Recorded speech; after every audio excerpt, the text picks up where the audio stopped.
औज़ुबिल्लाहि मिनश्शैतानिर्रजीम बिस्मिल्लाहिर्रहमानिर्रहीम अस्सलामु अलैकुम वरहमतुल्लाहि वबरकात।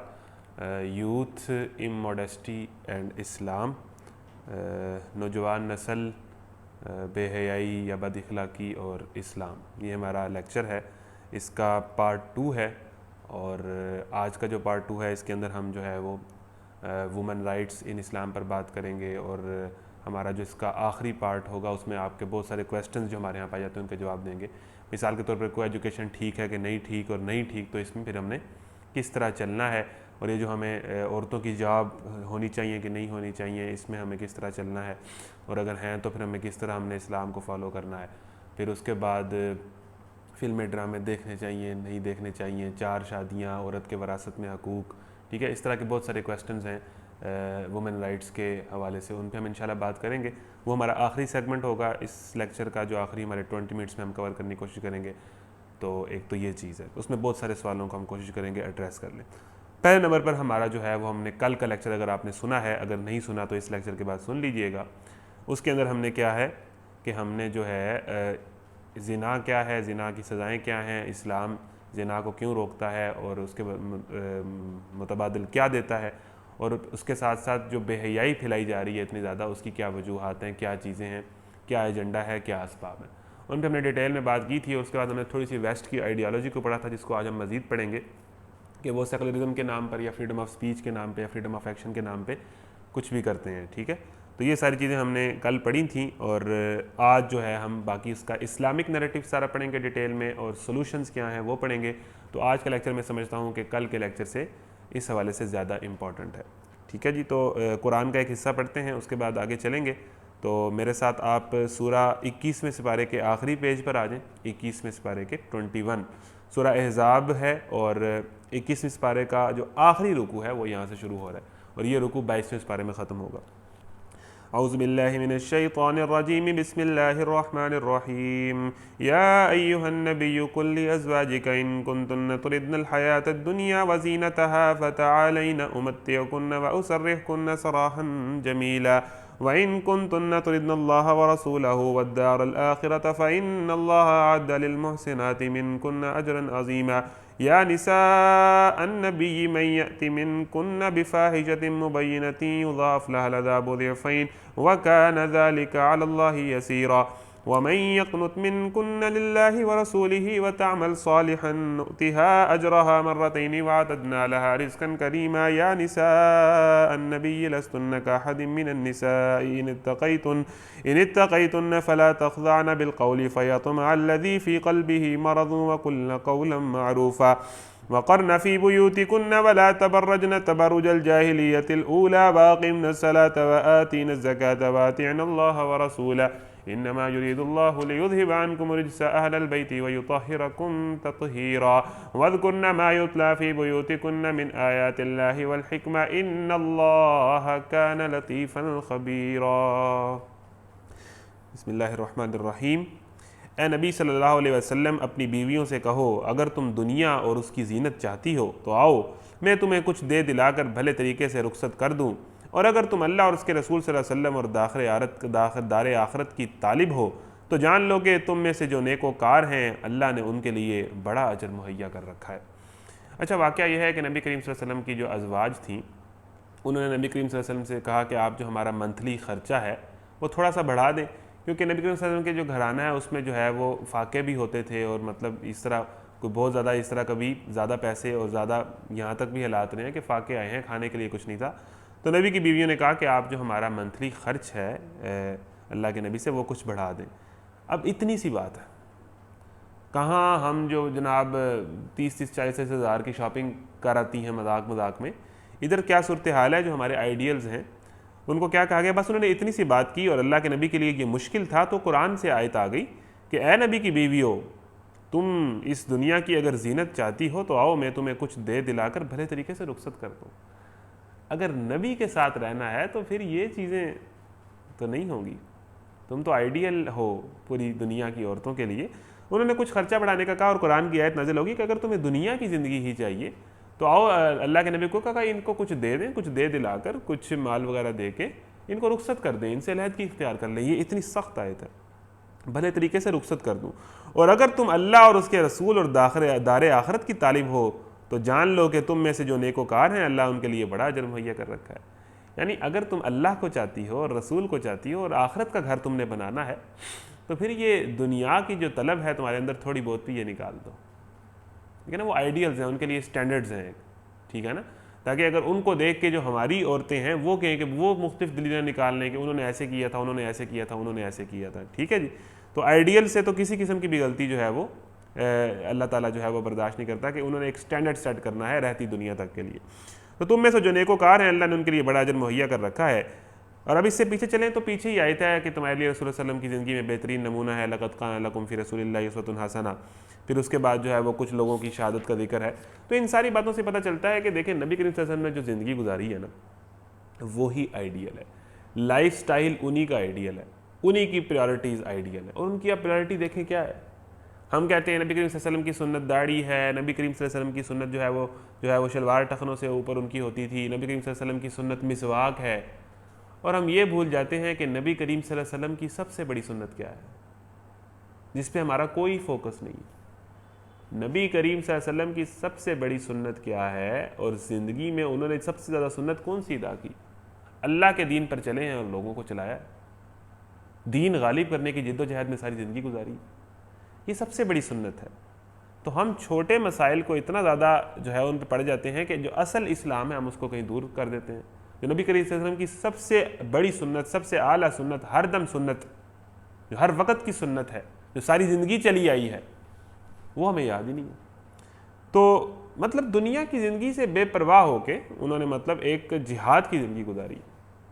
और उन लोगों का क्या होता था कि फिर वो दुनिया की ज़िंदगी को उनके आगे कोई हैसियत नहीं होती थी। तो यही ये बात मिलती है कि जो शहादत पा गया, ऊपर जो जिक्र आया है कि वो तो फिर बुलंद मकाम पा गया ना। जो दुनिया में लग गया तो दुनिया तो फिर ख़त्म नहीं ना होनी, फिर तो वो मज़ीद हल में मज़ीद, और फिर तो लाज ख़त्म नहीं होना।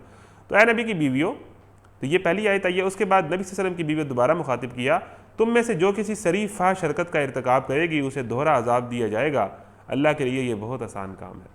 यानी जो भी मॉडल होता है या जो भी ज़िम्मेदार होता है या जो किसी पब्लिक उसके ऊपर होता है, जब वो गलती करता है तो अल्लाह ताला कहेगा उसे दोहरा अजाब मिलेगा, क्योंकि उसको लोग फॉलो कर रहे होते हैं। कोई ऐसा बंदा जिसको लोग फॉलो कर रहे हों, जब वो गलती करता है तो उसका दुगना अजाब है, इसलिए कि उसके उस काम करने से बहुत सारे लोग उसकी देखा देखी कर लेते हैं। तो ऐ नबी की बीवियों, तुम्हारा मेयार बहुत हाई है, ठीक है ना, और तुमने बड़ा मोहतात रह के चलना है। तुम थोड़ी सी भी अगर लग्जिश कर दोगी तो ये उम्मत जो है वो कहाँ से कहाँ पहुँच जाएगी। नबी की बीवियों, तुम में से जो किसी शरीफ फाहिश हरकत का इर्तिकाब करेगी उसे दोहरा अजाब दिया जाएगा। अब यहाँ से एक और पॉइंट निकलता है कि हम कहते हैं हम बच जाएंगे, हमें कोई बचा ले जाएगा क़यामत के दिन। यहाँ यह सूरत हाल है कि जिन्होंने हमें बचाना है ना, जिनसे हमने उम्मीद लगाई हुई है कि जिन्होंने हमें बचाना है, उनको अल्लाह कह रहा है कि तुम गलती करोगे तो तुम्हें तो दुगना अजाब मिलेगा। वो अपने आप को अल्लाह से नहीं बचा सकते। अल्लाह का तो कानून ये है कि अल्लाह ताला तो अंबिया को क्वेश्चन करेगा। अंबिया के लिए ऐसी ऐसी सख्त आयात नाजिल हुई हैं कुरान में कि आपके रोंगटे खड़े हो जाएंगे कि अल्लाह ताला का कानून तो वाज़ेह है। वो तो अगर अंबिया गलती करेंगे जो नहीं करते, लेकिन अगर वो करेंगे अल्लाह ने कहा तो अल्लाह ताला तो उनको सख्त अजाब देगा। कुरान की आयात है, क्वेश्चन करेगा। तो अल्लाह ताला के आगे तो कोई भी नहीं है। तो अल्लाह ताला का तो कानून, तो वो तो जो ज़्यादा जो हमारे मोहतरम लोग हैं, अंबिया की बीवियाँ, नबी की बीवियाँ, नबी, उनके ऊपर तो ज़्यादा सख्त स्टैंडर्ड लगाए हैं अल्लाह ताला ने, ठीक है ना। तो अल्लाह ताला ने तो एक कानून के मुताबिक जन्नत और जहन्नुम देनी है, हमारे अमाल, ईमान और अमाल साले, वरना नहीं। और ये कुरान में रोज़ ही कहीं ना कहीं ये बात आ जाती है। अल्लाह के लिए ये बहुत आसान काम है। अल्लाह के लिए किसी ऐसे बंदे को जो नाफरमानी करे, अगर बिलफर्ज कि अगर ए नबी की बीवियों तुम नाफरमानी करोगी तो अल्लाह ताला तुम्हें दोहरा अजाब देगा। और अल्लाह ताला के लिए कोई मुश्किल काम नहीं है, किसी बड़े बंदे को अजाब देना अल्लाह के लिए मुश्किल काम नहीं है। अल्लाह ताला के लिए आसान है, अल्लाह बेपरवाह है अगर तुम ऐसा करोगी। और तुम में से जो अल्लाह और उसके रसूल की इताअत करेगी और नेक अमल करेगी, वही कानून नबी के लिए भी, वही कानून नबी की बीवियों के लिए और वही कानून इंसान के लिए। जो अल्लाह और उसके रसूल की इताअत करेगा और नेक अमाल करेगा उसे अजर मिलेगा, बस यही कानून है। और ये सिंपल सा नुक्ता अपने जहन में बैठा लें और कहीं दाएं बाएं ना हो, ठीक है जी। और नेक अमल करेगी उसको हम दोहरा अजर देंगे। अब देखें, वो अगर बड़े मकाम पे बंदा है, अगर वो नेकी करेगा तो उसका अजर भी दुगना है क्योंकि उसे लोग फॉलो करते हैं, गुनाह करेगा तो उसका अजाब भी दुगना है। तो ये इस तरह बैलेंस किया है अल्लाह ने इसको हम दोहरा अजर देंगे और हमने इसको ये रिज़्क़ करीम मुहैया कर रखा है। नबी की बीवियों, तुम आम औरतों की तरह नहीं हो, अगर तुम अल्लाह से डरने वाली हो तो दबी ज़ुबान से बात ना किया करो। कि दिल की खराबी का मुब्तला कोई शख्स लालच में पड़ जाए, बल्कि साफ सीधी बात करो। अल्लाह के नबी को वही हुक्म कि जब तुम्हारे दरवाजे पर मर्द आएँ अल्लाह के नबी के बारे में पूछने, तो जब आपको उनसे इंटरेक्शन करा पड़ने, एक हमने मैन वुमन इंटरेक्शन पढ़ा है, कहाँ पढ़ा है? हज़रत मूसा के वाक़े में। अब इधर मैन वुमन इंटरेक्शन में क्या है कि पर्दे के पीछे से बात करनी है, अगर औरत को मर्द से बात करनी पड़ जाए, इस तरह खुल के सामने नहीं। और औरत को कहा गया है कि अपनी औरत कौन? नबी की बीवी, जिनसे पकीज़ा कोई नहीं है। कि क्या कहा गया है कि आपने क्या करना है कि अपनी आवाज़ में नरमी पैदा नहीं करनी, जिस तरह औरतों की आवाज़ में कशिश होती है। अगर आप ऐसा करेंगी तो सामने जो भी है, जितना भी नेक है, वो बहरहाल मर्द है, उसके अंदर बुरे ख्यालात पैदा हो सकते हैं। तो ये स्टैंडर्ड्स हैं। और हम जनाब परवाही कोई नहीं है, पर्दा उतार दिया, बातें चल रही हैं, इंटरेक्शन हो रहा है। हम सहाबा से ज़्यादा पकीज़ा हैं।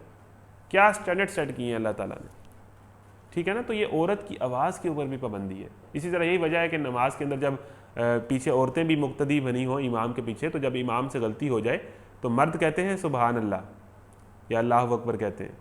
और अगर औरतें पीछे हों और औरतों ने इमाम को टोकना हो तो औरतें बोलती नहीं हैं, औरतें ताली बजाती हैं। मतलब औरत की आवाज़ के अंदर भी कशिश। औरत एक सरापा कशिश है मर्द के लिए, और उसको अल्लाह ताला ने इसीलिए पर्दे में रखा है। औरत का नाम ही महफूज और छुपी हुई चीज़ है, ठीक है। तो इसीलिए जो औरत पर्दा उतार देती है, वो अगर खुद ना भी ऐसी औरत हो तो उसकी वजह से जो खराबी फैलती है, उसके सिर्फ एक पर्दा उतार देने से, चाहे उसने मेकअप ना भी किया हो, सिर्फ उसका पर्दा उतार देने से एक तो एक इतनी जो $1 मिलियन की इंडस्ट्री है उसको सपोर्ट मिलती है, और नंबर 2 क्या है कि माशरे में बेहयाई फैलती है। मर्द बदनज़री में मजबूर होते हैं, मर्दों के ईमान ख़राब होते हैं, ठीक है ना। तो आपका एक औरत के पर्दा उतार देने से जो जो खराबियाँ होती हैं वो अनलिमिटेड है, वो ना ख़त्म होने वाली है। तो ये कोई मामूली बात नहीं है। तभी तो इस्लाम कह रहा है, तभी तो आपका क्रिएटर आपको बनाने वाला कह रहा है कि आपने छुप के रहना, पर्दे में रहना। ये बड़ी अहम बात है, इसको बिल्कुल मजाक ना समझें, ठीक है। इसको सीरियस लें और इसको अपनी ज़िंदगी के अंदर ले के आएँ। छोड़ दें ये मजबूरियाँ हैं, ये है वो है, दिल नहीं करता। भाई क़यामत के दिन अल्लाह ताला को ये कहेंगे मजबूरियाँ हैं, ये था, मैं चूँकि 2020 में थी, मेरी चूँकि यूनिवर्सिटी बहुत ऐसी थी। भाई नहीं, अल्लाह ताला ने बता दिया, फ़ैसला हो गया। आगे जिक्र आएगा कि मोमिन का ये इख्तियार नहीं है कि जो फ़ैसले हो गए हैं कुरान के इस्लाम के उनमें चेंजिंग करे, या उनमें ये कहे कि असल ऐसा हालात है तो मैं ऐसे कर लेता हूँ, ये लेती हूँ। ऐसे नहीं है। तो क्या जवाब देंगे? बहरहाल तो अल्लाह के पास ही जाना ना। थोड़ी सी कुर्बानी दे लें, थोड़ी सी यहाँ पर लोगों की बातें सुन लें, थोड़े से ताने सुन लें, आपका ही मुकाम बुलंद होगा, आपको ही दर्जे मिलेंगे।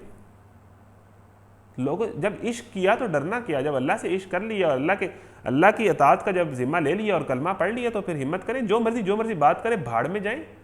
युजाहिदूना फी सबिलिल्लाहि वला यखाफूना लौमत लाइम। जब लड़का किसी लड़की से मोहब्बत करता है ना, तो हम पढ़ते हैं ना लिटरेचर में, कहानियों में, कि बदनाम हो गया, लोग उसके खिलाफ हो गए, लेकिन वो कुछ भी करता है। जब हम लड़की की मोहब्बत में इतनी बदनामी जिम्मे ले लेते हैं, तो ये तो अल्लाह की मोहब्बत है। वल्लज़ीना आमनू अशद्दु हुब्बन लिल्लाह, और ईमान वाले तो अल्लाह से सबसे बढ़कर मोहब्बत रखते हैं। अल्लाह का हुक्म, अल्लाह का कानून, उसके आगे तो भाई ना ख्वाहिश आती है, ना कल्चर आता है, ना मजबूरियाँ आती हैं। फिर तो भाई आपका इम्तिहान है, आपका टेस्ट है। अगर मजबूरी ना होती तो फिर किसी लिए पर्दा करना क्या मुश्किल होता? आपके अंदर ख्वाहिश नहीं है पर्दा करने की, तो यही तो इम्तिहान है। अगर औरतों का दिल करता पर्दा करने का, और अगर औरतों का दिल करता बेपर्दा ना होने का, और अगर औरतों को मजबूरियाँ ही ना होती पर्दा करने में, तो फिर ये दुनिया किस लिए बनाई है?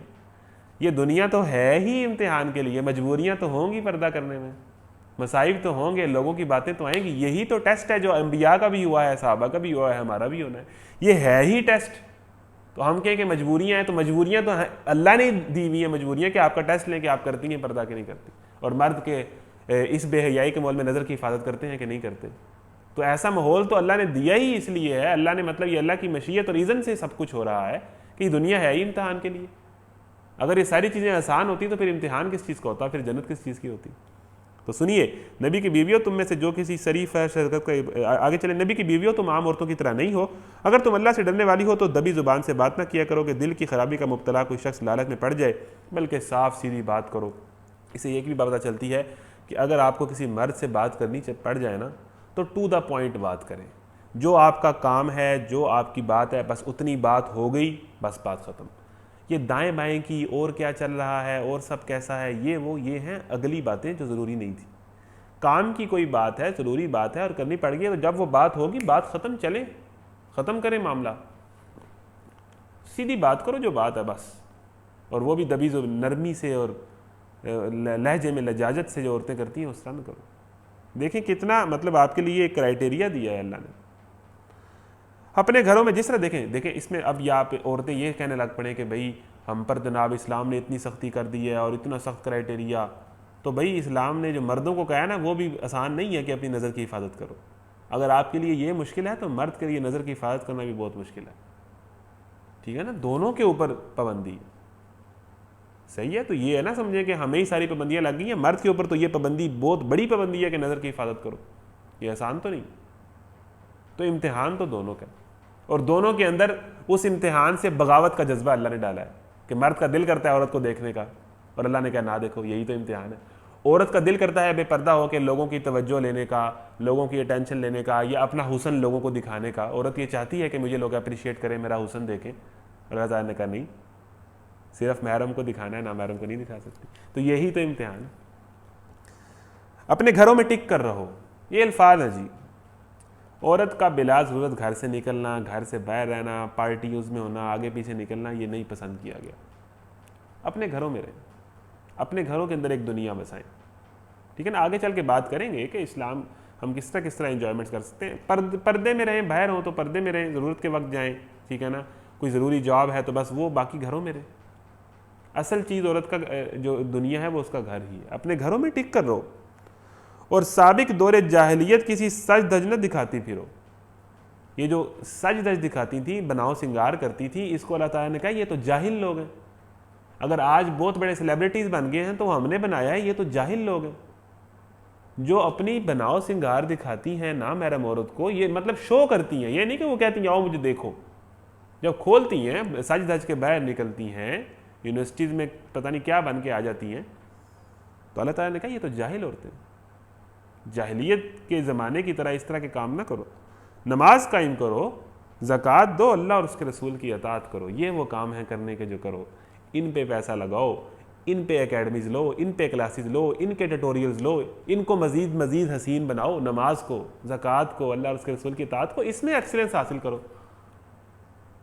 आपको मेकअप में एक्सीलेंस हासिल करने की पड़ी हुई है, दूसरों को इम्प्रेस करने में, ये है एक्सीलेंस हासिल करने की चीज़। अब आगे हम इस लेक्चर के दूसरे तरफ भी आएंगे, लेकिन आप पहले अहकामात सुन लें ज़रा तसल्ली से, ठीक है। अल्लाह तो ये चाहता है कि तुम अहले बैत नबी सल्लल्लाहु अलैहि वसल्लम से गंदगी को दूर कर दे और तुम्हें पूरी तरह पाक कर दे।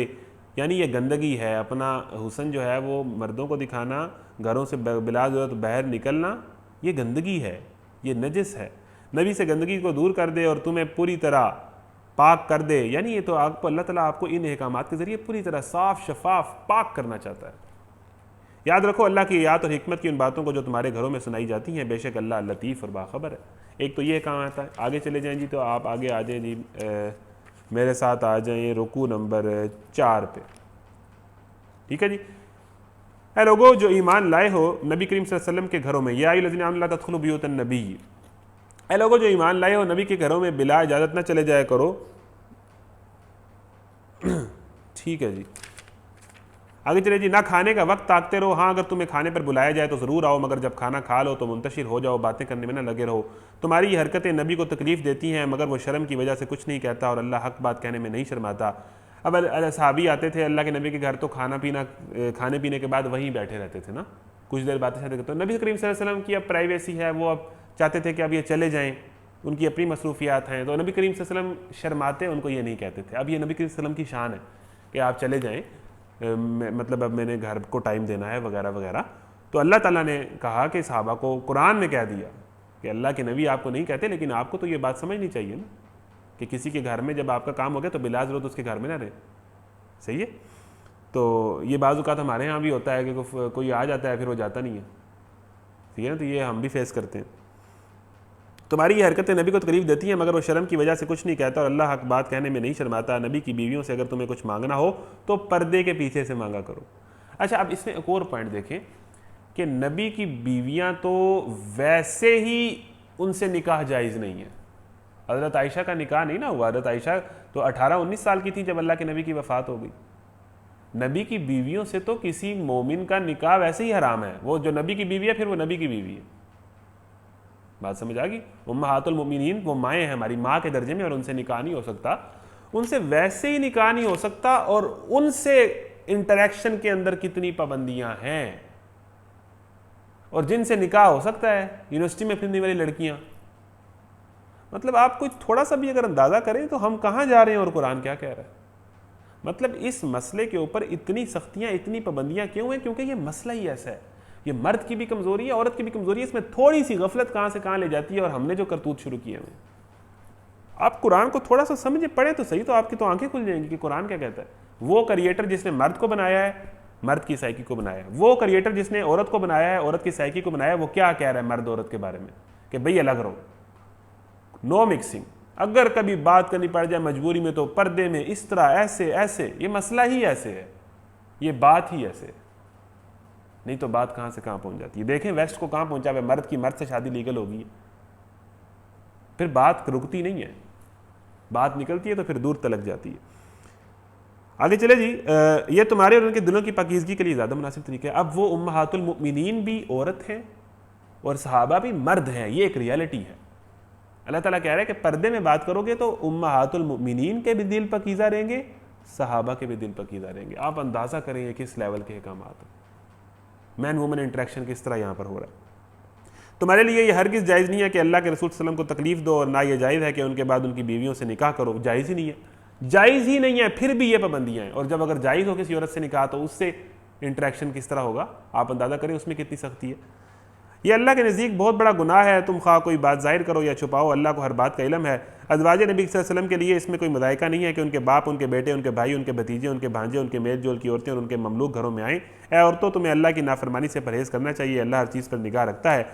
ठीक है, इससे पहले एक आप पिछले रुकू पे आ जाए तो एक दो आयत और है, और खैर मैं आपको ये वाली आयत पढ़ के फिर मैं ये अहकामात सारे आपके फिर क्लियर हो गए, और आपको पता चल गया कि भाई इस्लाम कहाँ खड़ा है और हम कहाँ खड़े हैं। फिर उसके बाद मैं मौजूदा दौर पे रोशनी डालने की कोशिश करूँगा। अल्लाह और उसके मलाइका नबी पर दरूद भेजते हैं। नबी पर सिर्फ, नबी तो वो हैं जिनकी इंसानों ने भी तारीफ़ की, जिनकी दुश्मनों ने भी तारीफ़ की, जिनकी काफरों ने भी तारीफ़ की, जिनको तो काफरों ने सादिक और अमीन कहा। नबी तो वो हैं जिनकी जानवरों ने तारीफ़ की। नबी तो वो हैं जिनकी जिन्नों ने तारीफ़ की। नबी तो वो हैं जिनकी ना नजर आने वाली दुनिया ने तारीफ़ की। नबी तो वो हैं जिनकी फरिश्तों ने तारीफ़ की, और नबी तो वो हैं जिनकी अल्लाह ने तारीफ़ की। इन्नल्लाह व मलाइकतहु युसल्लूना अलन नबी, अल्लाह के नबी हमारे तो वो हैं कि जिन पर अल्लाह ताला खुद दरूद भेजता है। और अहले ईमान को कह रहा है कि तुम भी दरूद भेजा करो, अल्लाहुम्मा सल्ली अला सय्यिदिना व मौलाना मुहम्मदिन व बारिक वसल्लिम।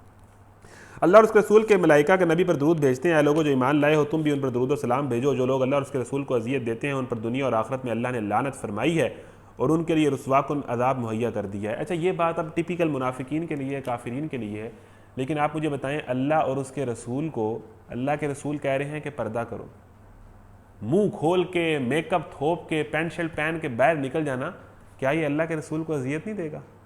हर टाइम लड़कों का लड़कियों को ताड़ते रहना, गंदी फिल्में देखते रहना, गर्लफ्रेंड्स बनाते रहना, क्या ये अल्लाह के रसूल को अजियत नहीं देगा? ये बातें अल्लाह के मुसलमानों ने किया क्या है अल्लाह के दीन के साथ, और अल्लाह ताला के दीन के अंदर जो हिजाब था और पर्दा था और वाज़ेह अहकामात थे, उनकी किस तरह धज्जियाँ उड़ाइयाँ यूनिवर्सिटियों के अंदर। क्या ये बात अल्लाह के रसूल को दुख नहीं देगी? जब पता चलेगी फिर आप किस मुंह से शिफात मांगेंगे उनसे? ये करतूत करके आए, ये जवानी गुजार के आए, तो ये बातें अजियत नहीं देगी? आप सोचें, धज्जियाँ उड़ाना अल्लाह और उसके रसूल के अहकामात की अपने अमल से, तो ये नाच रहे हैं, गा रहे हैं, तो आप कुछ सोचें तो बात कहाँ से कहाँ तक जाती है। अल्लाह ने जो अजियत देते हैं अल्लाह के रसूल को, उन पर दुनिया और आखिरत में लानत फरमाई है और उनके लिए रुसवा को अज़ाब मुहैया कर दिया। और जो लोग मोमिन मर्दों और मोमिन औरतों को बेकसूर अजियत देते हैं, उन्होंने एक बड़े बहतान और सरी गुनाह का वबाल अपने सर ले लिया है। ए नबी सल्लल्लाहु अलैहि वसल्लम, अपनी बीवियों और बेटियों और अहले ईमान की औरतों से कह दो। अब ये सारों के लिए हुक्म है, नबी की बीवियाँ भी, कोई इससे ख़ास नहीं है, नबी की बेटियाँ भी और अहले ईमान की तमाम औरतें, तमाम मोमिन औरतें जो आज हैं, जो पहले थी, कि जब घरों से निकलें अहले ईमान की औरतों से कह दो कि अपने ऊपर अपनी चादरों के पल्लू लटका लिया करें। अब इसमें पूरी तफसील ये है कि ऊपर से चादर इस तरह लटकाएं कि आपका सारा जिस्म ढक जाए। ये पूरे गाउन की बात हो रही है। ये ज़्यादा मुनासिब तरीका है ताकि वो पहचान ली जाएँ और ना सताई जाएँ। और अगर वो अपने आप को पर्दा कर लेंगी ना तो सताई नहीं जाएंगी, हरासमेंट नहीं होगी। फिर सारा हरासमेंट का जो रोना रो रहे हैं, हरासमेंट होगी, ये हो गया, वो हो गया, भाई उसके पीछे आपका हाथ है। अब मैं उस इशू पे भी आ जाऊँगा जो पर्दे वाली की बात करती हैं, वो मतलब बहुत कम है। मतलब ज़्यादा केसेस वो हैं जो औरत बेपर्दा होती है। 100 में से 5 केसेस होंगे कि किसी बापर्दा औरत को भी किसी ने हरास कर दिया। वो बापर्दा औरत जो वैसे भी पर्दे में और अपनी हरकतों के अंदर भी उसके पर्दा है, उस बापर्दा औरत की बात कर रहा हूँ। जो खुद बापर्दा होकर भी अपनी निगाहों से मर्द को अपनी तरफ आने की दावत दे रही है, उसकी बात नहीं है। तो बापर्दा औरत की तो हरासमेंट के केसेस बहुत कम हैं। अब 100 में से 90 केसेस जो हैं वो बेपर्दा औरत की हरासमेंट के हैं, तो 10 अगर बापर्दा के भी हो गए हैं तो इट मीन्स के इसके इम्कानात बहुत कम हैं कि एक बापर्दा बाहिजाब औरत को कोई भी शरीफ आदमी उसकी तरफ देखे या उसको हरास करे। इसके इम्कानात कम हो जाते हैं। समझ रहे बात? ज़ाहिर बात है कि जब आप अपनी डीपी फेसबुक पे लगाएंगी तो तभी लड़कों को भागवा के मैसेंजर पे मैसेज आएंगे ना, हाय अस्सलामु अलैकुम वरहमतुल्लाहि वबरकात, तभी मैसेंजर पे मैसेज आएंगे ना। जब आप अपनी डीपी नहीं लगाएंगी, इंस्टाग्राम पे कुछ भी नहीं लगाएंगी, तो इम्कानात कम होंगे मैसेजेस आने के, लोगों के आपके करीब आने के। आप सेफ हैं। जब आप अपना दिखा ही नहीं रही अपना आप, तो लोग भी आपके करीब नहीं आएंगे। तो ये तो एक सिंपल सा नुक्ता है, लेकिन फिर भी कोई करीब आ जाता है तो फिर तो ये तो फितना है ही है। सही है जी। तो और जो लोग मोमिन मर्दों और मोमिन औरतों को बेकसूर अजियत देते हैं, अच्छा जी, अपने चादरों के पल्लू लटका लिया करें, ये ज़्यादा मुनासिब तरीका है ताकि वो पहचान ली जाएँ और ना सताई जाएँ। अल्लाह ताला गफूर रहीम है। ये जी अहकामात हैं। एक और हुक्म पढ़ लें, पीछे पढ़ लें, उसमें एक आपकी बात क्लियर करनी है। वो इस रुकू से आप ज़रा अगर पीछे आ जाएँ तो ये रुकू नंबर है 4, ठीक है जी। तो ये यहाँ से रुकू नंबर 3 शुरू हो रहा है, जिसमें आपको बताया कि आपने किससे, ये थोड़ा सा पढ़ लें। ए नबी सल्लल्लाहु अलैहि वसल्लम, हमने तुम्हारे लिए हलाल कर दी तुम्हारी वो बीवियाँ जिनके महर तुमने अदा किए हैं, और वो औरतें जो अल्लाह की अता करदा लोंडियों में से तुम्हारी मलकियत में आएँ, और तुम्हारी वो चचाजाद और फुप्पीजाद और मामूजाद और खालाजाद बहनें जिन्होंने तुम्हारे साथ हिजरत की है, और वो मोमिन औरतें जिसने अपने आप को नबी के लिए हिबा किया हो अगर नबी उसे निकाह में लेना चाहे। ठीक है ना, ये नबी के लिए हुक्म है। यानी कज़न से निकाह हो सकते हैं, कज़न मैरिजेज जो है वो हो सकती हैं, और उनसे पर्दा भी इसलिए है कि क्योंकि वो ना महरम है तो उनकी तरफ कशिश है, तो उनसे पर्दा भी करना है। हमारे यहाँ कज़नों का जो पर्दा नहीं है, ये बड़ी गलत बात है। ये रियायत खालिसतन तुम्हारे लिए है, दूसरे मोमिनों के लिए नहीं है। हमको मालूम है कि नबी सल्लल्लाहु अलैहि वसल्लम के ऊपर जो शादियों वाली बात है उसका भी फिर एंड पे मैं जवाब दूंगा। हमको मालूम है कि आम मोमिनों पर उनकी बीवियों और लोंडियों के बारे में हमने क्या हदूद आयद किए हैं, यानी कि 4 की हद है, एक वक्त में उससे ज़्यादा नहीं, और एक वक्त में 2 बहनों से नहीं हो सकता। तुम्हें उन हदूद से हमने इसलिए मुस्तस्ना किया है ताकि तुम्हारे ऊपर कोई तंगी ना रहे, और अल्लाह गफूर रहीम है। तुमको इख्तियार दिया जाता है कि अपनी बीवियों में से जिसको चाहो अपने से अलग रखो, जिसे चाहो अपने साथ रखो, और जिसे चाहो अलग रखने के बाद अपने पास बुला लो। इस मामले में तुम पर कोई मुदायका नहीं है, ये नबी करीम सल्लल्लाहु अलैहि वसल्लम के लिए ख़ास। इस तरह ज़्यादा मुतवक्किल है कि उनकी आंखें ठंडी रहेंगी और वो रंजीदा ना होगी। अल्लाह के नबी को कहा जा रहा है कि सबको मतलब आप वक्त दीजिए, और जो कुछ भी तुम उनको दोगे इस पर वो सब राज़ी रहेंगी। अल्लाह जानता है जो कुछ तुम लोगों के दिलों में है, और अल्लाह अलीम हलीम है। इसके बाद तुम्हारे लिए दूसरी औरतें हलाल नहीं हैं और ना इसकी इजाज़त है। उनकी जगह और बीवियाँ ले आओ, खा उनका हुस्न तुम्हें कितना ही पसंद हो। अलबत्ता लोंडियों की तुम्हें इजाज़त है, अल्लाह हर चीज़ पर निगरां है। इसमें अब एक चीज़ ये आई है कि औरत को हुस्न देख के ही पसंद किया जाता है, ठीक है ना, और औरत को हुस्न देख के पसंद करना कोई गलत बात नहीं, एक फितरी बात है कि औरत हुस्न से ही पसंद की जाती है, और औरत का हुस्न देखना चाहिए निकाह करते हुए, और जिससे आपका दिल है उससे निकाह करें, और जिससे औरत का दिल है उससे निकाह करें, वो जिसको पसंद करे। दूसरे सिपारे में वाज़े आया है, ज़रा पढ़ लीजिएगा सूरह बकरा का आखिरी रुबा। दूसरे सिपारे में वाज़े आया है कि अगर किसी औरत को तलाक हो जाती है तो उसके बाद वो उसकी इजाज़त से जिससे वो शादी करना चाहती है उससे होगी। और यही पहले कि जो औरत जिससे शादी करना चाहती है, जिससे मोहब्बत करती है, जिसको पसंद करती है, उसकी इजाज़त लाजमी है इस्लाम में। औरत की इजाज़त के बगैर ज़बरदस्ती शादी करना जायज़ नहीं है, गुनाहगार होगा वो। औरत की पसंद का ख्याल रखा जाएगा, तो ये बात इस्लाम में है। इसी तरह मर्द अपनी पसंद से करे, उसे जो पसंद है वो उसको अप्रोच कर सकता है अपने सरपरस्त के थ्रू, तो उसकी तो इजाज़त है, बिल्कुल ऐसा कोई मसला नहीं है। उस पर भी आगे तफसील से आएंगे। तो ये मैंने आपको अहकामात सुना दिए हैं कि कितने सख्त अहकामात पर्दे के बारे में सूरह अहज़ाब में 22वें पारे में भी आ गए हैं। ठीक है जी, अब आगे चलें। आगे हमारा सारा टॉपिक है कि इस्लाम हमें क्या सिखाता है, इस्लाम हमें क्या देता है। ये भाईजान ये लैपटॉप दीजिएगा, ये कुरान ले लें। अब इस्लाम इन सारे हालात से किस तरह नबुर्द आज़मा होना सिखाता है और सॉल्यूशंस क्या हैं, अब हम इस तरफ आ जाएंगे। और उसके बाद हमारा आखिरी सेगमेंट होगा, और वो हमारा सेगमेंट होगा कि जो सवाल हैं, कॉमन मिसकंसेप्शंस हैं, उनके जवाब देने की कोशिश की जाएगी। तो अब लेक्चर का दिलचस्प हिस्सा शुरू हो रहा है, ठीक है, और ये आपके बड़े फ़ायदे का हिस्सा शुरू हो रहा है। इसको आपने बड़े गौर से सुनना है, तवज्जो से सुनना है। अच्छा, कुछ चीज़ें क्लियर कर लें कि एक तो अब ये इस्तिलाहात आएंगी, आप क्लियर कर लें। एक होता है सतर। सतर होता है जो मर्द का सतर है नाफ से लेके, घुटने से लेके ये नाफ तक, ठीक है ना। इस हिस्से को मर्द किसी मर्द के सामने और औरत के सामने नंगा नहीं कर सकता, वो उसके लिए जायज़ नहीं है। अब ये जो फुटबॉल में जिन्होंने अपने घुटने नंगे किए होते हैं, ये ठीक नहीं है। और हमारे यहाँ जितनी स्पोर्ट्समैन कम्युनिटी है ना, ये तो बड़ी ही नाफरमानी करते हैं अल्लाह ताला के अहकामात की। निकरें पहनी हुई हैं, बिल्कुल शॉर्ट निकर्स पहनी हुई हैं, और जनाब इस तरह ग्राउंड में लेटे हुए हैं, टांगें नंगी हैं, कोई प्रॉब्लम ही नहीं है। जितने एथलीट्स हैं गलत करते हैं। घुटना नंगा करना जायज़ नहीं है। अगर कोई प्रॉब्लम है और आपका स्पोर्ट्स का लिबास इस तरह का है तो आप यहाँ पर वो जो मिलता है घुटने के लिए, उसको एक ख़ास किस्म का, पता नहीं इसको क्या कहते हैं, वो पहन लें, लेकिन आपका घुटना नंगा ना हो। ठीक है ना कोई जुगाड़ लगा के उसको आप कवर करें। जो इस्लाम का हुक्म है वो हुक्म है। इसी तरह नाफ नहीं दिखानी चाहिए और नाफ से नीचे ये सतर में। इसी तरह औरत का सतर क्या है? औरत के सिर्फ उसके चेहरे और उसके हाथ के अलावा उसका सारा जिस्म सतर है। उसके हर जिस्म के हर हिस्से में कशिश है। ठीक है जी। हिजाब क्या होता है? हिजाब कहते हैं जी पर्दे को, शर्म को भी कहते हैं। अब हिजाब को पूरे मानी में लें, हिजाब शर्म हो या कहते हैं मुझे ये बात करने में हिजाब आता है, झिझक, बड़े खूबसूरत मानी है, झिझक के, शर्म के, डिफेंसिव होने के, ये हिजाब है। ठीक है ना। अब वो हमारे यहाँ हिजाब तो एक ख़ास ड्रेस को कहते हैं ना।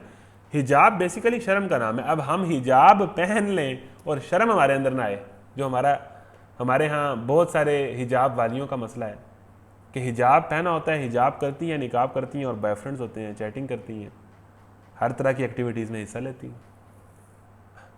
तो हिजाब अगर आपने करना है तो हिजाब तो अंदर भी है, हिजाब तो बाहर भी है। हिजाब तो नाम है शर्म का। ठीक है जी। तो पर्दे का, झिझक का, और पर्दा भी कॉमन लफ्ज़ है। ठीक है ना। छुपना, औरत कहते हैं छुपी हुई महफूज चीज़ को। जीनत का इज़हार, जीनत कहते हैं खूबसूरती को, जिस चीज़ में भी खूबसूरती है, ये आपकी ज़ेब ज़ीनत। डेकोरेशन, बेसिकली औरत अपने आप को डेकोरेट करती है ना, डेकोरेशन, कमरे की डेकोरेशन है। जीनत कहते हैं खूबसूरती को, कशिश को, जो आपको जो चीज़ को मज़ीद खूबसूरत करती है, जीनत उसको कहते हैं। तो ये कुछ इस्तिलाहें थी जो मैंने आपको समझाने की कोशिश की है। आगे चलें जी। तो कल हमने पढ़ा था कि ज़िना is not an individual problem. उसकी मैंने आपको मिसालों से भी समझाया था कि ज़िना इंडिविजुअल प्रॉब्लम किस तरह नहीं है। ठीक है जी। तो अब आ जाए जी वेस्टर्न नैरेटिव के ऊपर। ठीक है, उसको पढ़ के कुछ चीज़ें रह गई थी, अब मैं आगे आऊँगा। वेस्टर्न नैरेटिव की आइडियोलॉजी क्या है, अब आप सुन लें। अब आप अगर उनका लिटरेचर पढ़ेंगे, उनकी फिल्में देखेंगे, डेफिनेटली वो आपको गुमराह तो करेंगे। अब वो क्या कहते हैं, उनके यहाँ ये है कि अब उनका लिटरेचर बड़ा बड़ा अजीब है। उसके लिए मैं आपको एक किताब भी रेफ़र करना चाहूँगा। वो किताब यहाँ पर है, वो किताब नहीं है, मैं आपको रेफ़र कर दूँगा एंड पे, जो आप पढ़ें लाजमी, आपके लिए बड़े फ़ायदेमंद रहेगी। वेस्ट वाले क्या कहते हैं, उसमें सारी बातें बताएंगी, पूरी पर्दे की तारीख। ठीक है ना। वेस्ट वाले ये कहते हैं कि एक उनके ऑथर ने लिखा इस हवाले से, ये पूरा 14वीं-15वीं सदी से ये लिटरेचर आना शुरू हुआ, इनकलाब आना शुरू हुआ, जब मज़हब के ख़िलाफ़ बगावत हुई, साइंसी इनकलाब आया, रिनिसांस हुआ, लिटरेचर वाले जानते हैं। फ्रांस से ये आया और फिर फैलता चला गया, एक पूरी दुनिया ने नया शिफ्ट लिया। ठीक है जी। उसके ऊपर आप डॉक्टर इसरार साहब का भी लेक्चर सुन सकते हैं, यूट्यूब पर होगा, रिनिसांस के ऊपर। तो ये क्या कहते हैं कि मर्द की या इंसान की 3 ज़रूरतें हैं। एक इंसान को नींद आ जाती है और नींद सोना उसकी मजबूरी है, 10-15 घंटे बाद उसको नींद आ जानी है, नहीं सोएगा तो मर जाएगा। उसका जिस्म डिमांड करता है, उसकी नीड है कि वो सोता है। ये एक नीड है इंसान की, जो हर इंसान की है। दूसरी नीड है इंसान की कि इंसान को भूख लगती है। इंसान ना खाए पिए तो इंसान मर जाएगा, कि इंसान को कुछ टाइम बाद भूख लगती है, वो खाता पीता है। और तीसरी नीड है इंसान की, जो उसकी सेक्सुअल नीड है, कि वो किसी सिनफ़े मुखालिफ से, मर्द औरत से और औरत मर्द से एक फ़िज़िकल ताल्लुक़ कायम करना चाहता है। ये इंसान की तीसरी नीड है। अब वो ऑथर ये लिखता है, लिखने वाला, कि आप पहली 2 नीड्स पर तो कोई पाबंदी नहीं लगाते, कि जब कोई सो रहा होता है तो आप कुछ नहीं कहते उसको कि सो रहा है, इस पर कोई पाबंदी नहीं है। दूसरी नीड है खाना पीना, कोई खाना पीना खा रहा है तो आपको बिल्कुल बुरा नहीं लगता, आप उस पर कोई पाबंदी नहीं लगाते। तो जब ये मामला तीसरी नीड पूरी करने का आता है तो आप क्यों पाबंदियाँ लगाते हैं? ये बॉयफ्रेंड गर्लफ्रेंड फिर क्यों आ जाता है, फिर ये इससे करना है और इससे नहीं करना, फिर ये क्यों आ जाता है? तो ये इस तरह का उनका लिटरेचर है। ठीक है ना। फिर इसी तरह के नावल्स आपको उर्दू के अंदर भी मिलेंगे कि उसमें सीन है और लड़के और लड़की की मुलाकात के और मोहब्बत के, और फिर वो उसे कहती है कि माशरा ये कहेगा, समाज ये कहेगा, रवायात ये कहेंगी। वो कहता है छोड़ दो इनको, ये सारी बातें हैं, अपनी ख्वाहिश पूरी करो, लिव इन द मोमेंट, इस मोमेंट के अंदर जियो। ठीक है ना। और इस मोमेंट को जी लो, इस पल को जी लो। ठीक है ना। भूल जाओ माशरा रवायात और एक दफ़ा अपनी ख्वाहिश को फॉलो करो, अपने पैशन को फॉलो करो। तो इस तरह के लिटरेचर जब आप उनके पढ़ते हैं तो उनके सारे जवाबात उस किताब में बड़े क्लियरली दिए गए हैं, तो आपको बड़ा मज़ा आएगा वो किताब पढ़ने का। मैं एंड पे रेफ़र भी करूँगा। तो ये उस तरह का जो उनकी आइडियोलॉजीज़ हैं वो बेसिकली इस पे बेस कर रही होती है। ठीक है ना। वो कहते हैं कि भाई ये क्या है, मर्द और औरत का इख्तिलात एक नेचुरल चीज़ है, एक फितरी चीज़ है, तो इसमें आप पाबंदियाँ क्यों लगाते हैं? ठीक है ना, जो मर्जी जिसका जैसा मर्जी लिबास पहने, जैसा मर्जी जिससे मर्जी निकाह करे। इस्लाम ये कहता है कि जब औरत बेपर्दा होगी और मर्द नज़र की हिफाजत नहीं करेगा तो माशरे में बिगाड़ आएगा। वही बिगाड़ फिर उसकी लिमिट नहीं होगी। और आज वेस्ट खुद पागल हुआ पड़ा है कि उनके यहाँ सूरत हाल ये है। अब मैं आपको वेस्ट, लोग कहते हैं ना वेस्ट बहुत तरक्की कर गया, मैंने कल बात की थी कि वेस्ट बहुत तरक्की कर गया कपड़े उतार के भी। अब मैं आपको बताता हूँ कि उन्होंने क्या तरक्की की। देखें, जो उनकी तरक्की वाली बातें हैं वो माननी पड़ेंगी। उन्होंने मेहनत की, उन्होंने रिसर्च की, वो सिस्टम लेके आए, उन्होंने अदल का निज़ाम कायम किया, उन्होंने सफाई का निज़ाम कायम किया है। काफ़ी अच्छा उनका निज़ाम है, बहुत हमसे आगे हैं और हमें मानना पड़ेगा। लेकिन वेस्ट का जो ये वाला खाना है ना, इसमें तो वो बर्बाद बैठे हैं, इसमें तो वो तबाह बैठे हैं, इसमें तो वो परेशान बैठे हैं। अब उनके यहाँ तो यहाँ तक रिपोर्ट्स आती हैं कि यूनिवर्सिटी लाइफ के अंदर, मतलब उनके यहाँ तो 12-13 साल की उम्र में एक औरत का ये काम कर लेना, किसी मर्द के साथ जिस्मानी ताल्लुक कायम करना नॉर्मल है। और यूनिवर्सिटीज़ के अंदर उनके यहाँ तहकीकात हैं कि कोई भी लड़की जो है वो वर्जिन नहीं निकलती, कोई भी वर्जिन नहीं रहता, ठीक है ना, उस माहौल के अंदर। अब आप देखें कि वहाँ सूरत हाल क्या है कि वहाँ जो है शादी जो है वो मायूस समझी जाती है। बॉयफ्रेंड और गर्लफ्रेंड का सारा कल्चर है और बिल्कुल मिनटों में बॉयफ्रेंड बदलते हैं, मिनटों में गर्लफ्रेंड बदलती है। यानी कि हम ये समझते हैं कि वो अय्याशी कर रहे हैं। अब एक औरत जो है वो फितरी तौर पर किसी एक मर्द के साथ अलाइन होती है और वो उसको अपना ख्वाबों का वो राजा बनाती है और उसके साथ उसका सारा होता है। अब एक औरत का अगर ब्रेकअप हो जाए, ठीक है ना, अब वहाँ पर हर साल नया बॉयफ्रेंड है, नई गर्लफ्रेंड है, तो आप बताएं कि जो उनकी मेंटल हालत है वो किस तरह की हो जाएगी। यानी कि हर साल ही एक चीज़ बदल रही, ना बच्चे हैं ना शादी। एक औरत से बच्चे हैं, उसके बच्चे हुए हैं, पहले तो वो बच्चा पैदा करना चाहती नहीं है, अगर हो गया तो वो उसको छोड़ गई, ब्रेकअप हो गया, बच्चों का क्या बनेगा। अब वहाँ पर जो फैमिली सिस्टम है, जो फैमिली लाइफ है, वो इतनी डिस्ट्रॉय है कि वहाँ पर आपको यही वजह है कि खुदकुशियाँ ज़्यादा नजर आएंगी। यही वजह है कि वहाँ पर स्पेशल प्लेसेस बनी हुई हैं कि यहाँ पर आके आप खुदकुशी कर सकते हैं। यही वजह है कि जब ऑस्ट्रेलिया और इंग्लैंड के मैचेस हो रहे होते हैं, क्रिकेट के टेस्ट मैच, तो आपको वहाँ पर नौजवान नज़र नहीं आएंगे, बाबे ही नज़र आएंगे। वहाँ पर नौजवान है ही नहीं, बच्चे ही नहीं पैदा होते। यही वजह है कि यहीं से सारी लेबर जाती है, उनके पास नौजवान है ही नहीं। पाकिस्तान में 60% से ज़्यादा यूथ है, उनके पास नौजवान है ही नहीं, वो सारी लेबर सब कॉन्टिनेंट से लेते हैं। उनकी मैन पावर ख़त्म हो गई है। जब उन्होंने फैमिली प्लानिंग की है और बच्चे नहीं पैदा किए या बच्चे दो ही अच्छे ये काम करते रहे हैं ना, तो उनके यहाँ मैन पावर ही ख़त्म हो गई है। जब भी आप नेचुरल चीज़ के ख़िलाफ़ चलते हैं ना, तो आपकी सोसाइटी में बिगाड़ आता है। अब ये चीज़ उनके यहाँ इतनी ख़राब हो गई है कि वहाँ एक औरत के मतलब कहा जाता है कि जब औरत 25 या 30 साल से ऊपर चली जाती है ना, फिर उस औरत की वहाँ ज़िंदगी नहीं होती। उस औरत की इंजॉयमेंट है वहाँ पर 15 साल है, यंग हुई है, सारे लड़के उस पर तवज्जो कर रहे हैं, उसे सारा कुछ मिल रहा है, 15 से 25 साल तक उसने खूब अय्याशी की है। जो ही वो 30 के करीब आएगी या 30 से क्रॉस कर जाएगी ना, उसको कोई पूछेगा भी नहीं। 30 से लेके 60 साल तक जो वेस्टर्न औरत की ज़िंदगी है वो बहुत मुश्किल ज़िंदगी है, डिप्रेस्ड ज़िंदगी है, मसाइब से भरी हुई ज़िंदगी है, टेंशन से भरी हुई ज़िंदगी। और इधर देखें हमारे यहाँ एक औरत जितनी बड़ी होती जाती है उतना दर्जा पाती जाती है। वो माँ बन जाती है, माँ का दर्जा, वो दादी माँ बन जाती है। हालांकि जितनी औरत बड़ी है उतनी वो घर में उसका उतना एहतराम बढ़ता चला जाता है। आप बात समझ रहे हैं? वेस्ट के अंदर जनाब 18 से 25 साल तक मौज है, फिर ना कोई लड़की आपकी तरफ आएगी ना लड़का आपकी तरफ आएगा। और इधर हाँ, अगर आपका एक लाइफ पार्टनर, सारी ज़िंदगी इज्जत है। तो जब इकबाल ने कहा था ना कि उनका अंदर का चेहरा जो है वो बहुत तारीक है, ये सन्नाई मगर झूठे नगों की रेज़ाकारी है, नज़र को खीरा करती है चमक तहज़ीब हाजिर की, तुम्हारी तहज़ीब अपने खंजर से आप ही खुदकुशी करेगी, जो शाख नाजुक पे आशियाना बनेगा ना पाईदार होगा। अब वहाँ पर क्या सूरत हाल है कि लड़के लड़कियों से बोर हो चुके हैं, उकता चुके हैं, लड़के लड़कों की तरफ जा रहे हैं, लड़कियाँ लड़कियों की तरफ जा रही हैं। सेम सेक्स रिलेशन वहाँ पर जायज़ हो गए, नेचुरल हो गए, लीगल हो गए। मतलब देखें ना कि इंसान जब गिरता है, मैं वह हैरत हूँ कि दुनिया क्या से क्या हो जाएगी। तो उनका जो ये वाला खाना है वो तो बहुत ज़्यादा डिप्रेस्ड खाना है, बर्बाद खाना है, मुश्किल खाना है। वहाँ पर हर औरत सुबह निकलती है, रात को आती है, 7 दिन उनके टफ लगते हैं, फिर कहीं जाके एक आखिरी दिन वो नाइट क्लब में एंजॉय करते हैं। उनके जो पहले 5 दिन लगते हैं मशीनों की तरह वो ज़िंदगी गुजारते हैं। पाकिस्तान में तो हम सारे वेले बैठे। और आपको पता है कि पाकिस्तान के मतलब कहा जाता है ना कि बड़ा बदहाल मुल्क है, बड़ी बेअमनी है, बड़ी बेरोज़गारी है, बड़े मुश्किल हालात हैं। तो एक रिपोर्ट आई थी कि दुनिया के अंदर जो सबसे ज़्यादा खुश रहने वाले लोग हैं ना, खुश रहने वाले लोग, खुशहाली की बात नहीं हो रही, खुश रहने वाले लोग, उनमें पाकिस्तान का 16वां नंबर है। तो ये जो ईमान है ना, ये एक सेटिस्फेक्शन का नाम है जो किसी को नहीं मिली। ये रिपोर्ट है कि खुश रहने वाले लोगों में खुशहाली नहीं है, गुर्बत है। हम गुर्बत में भी जुगते मार रहे होते हैं, हम ऐसी कौम है।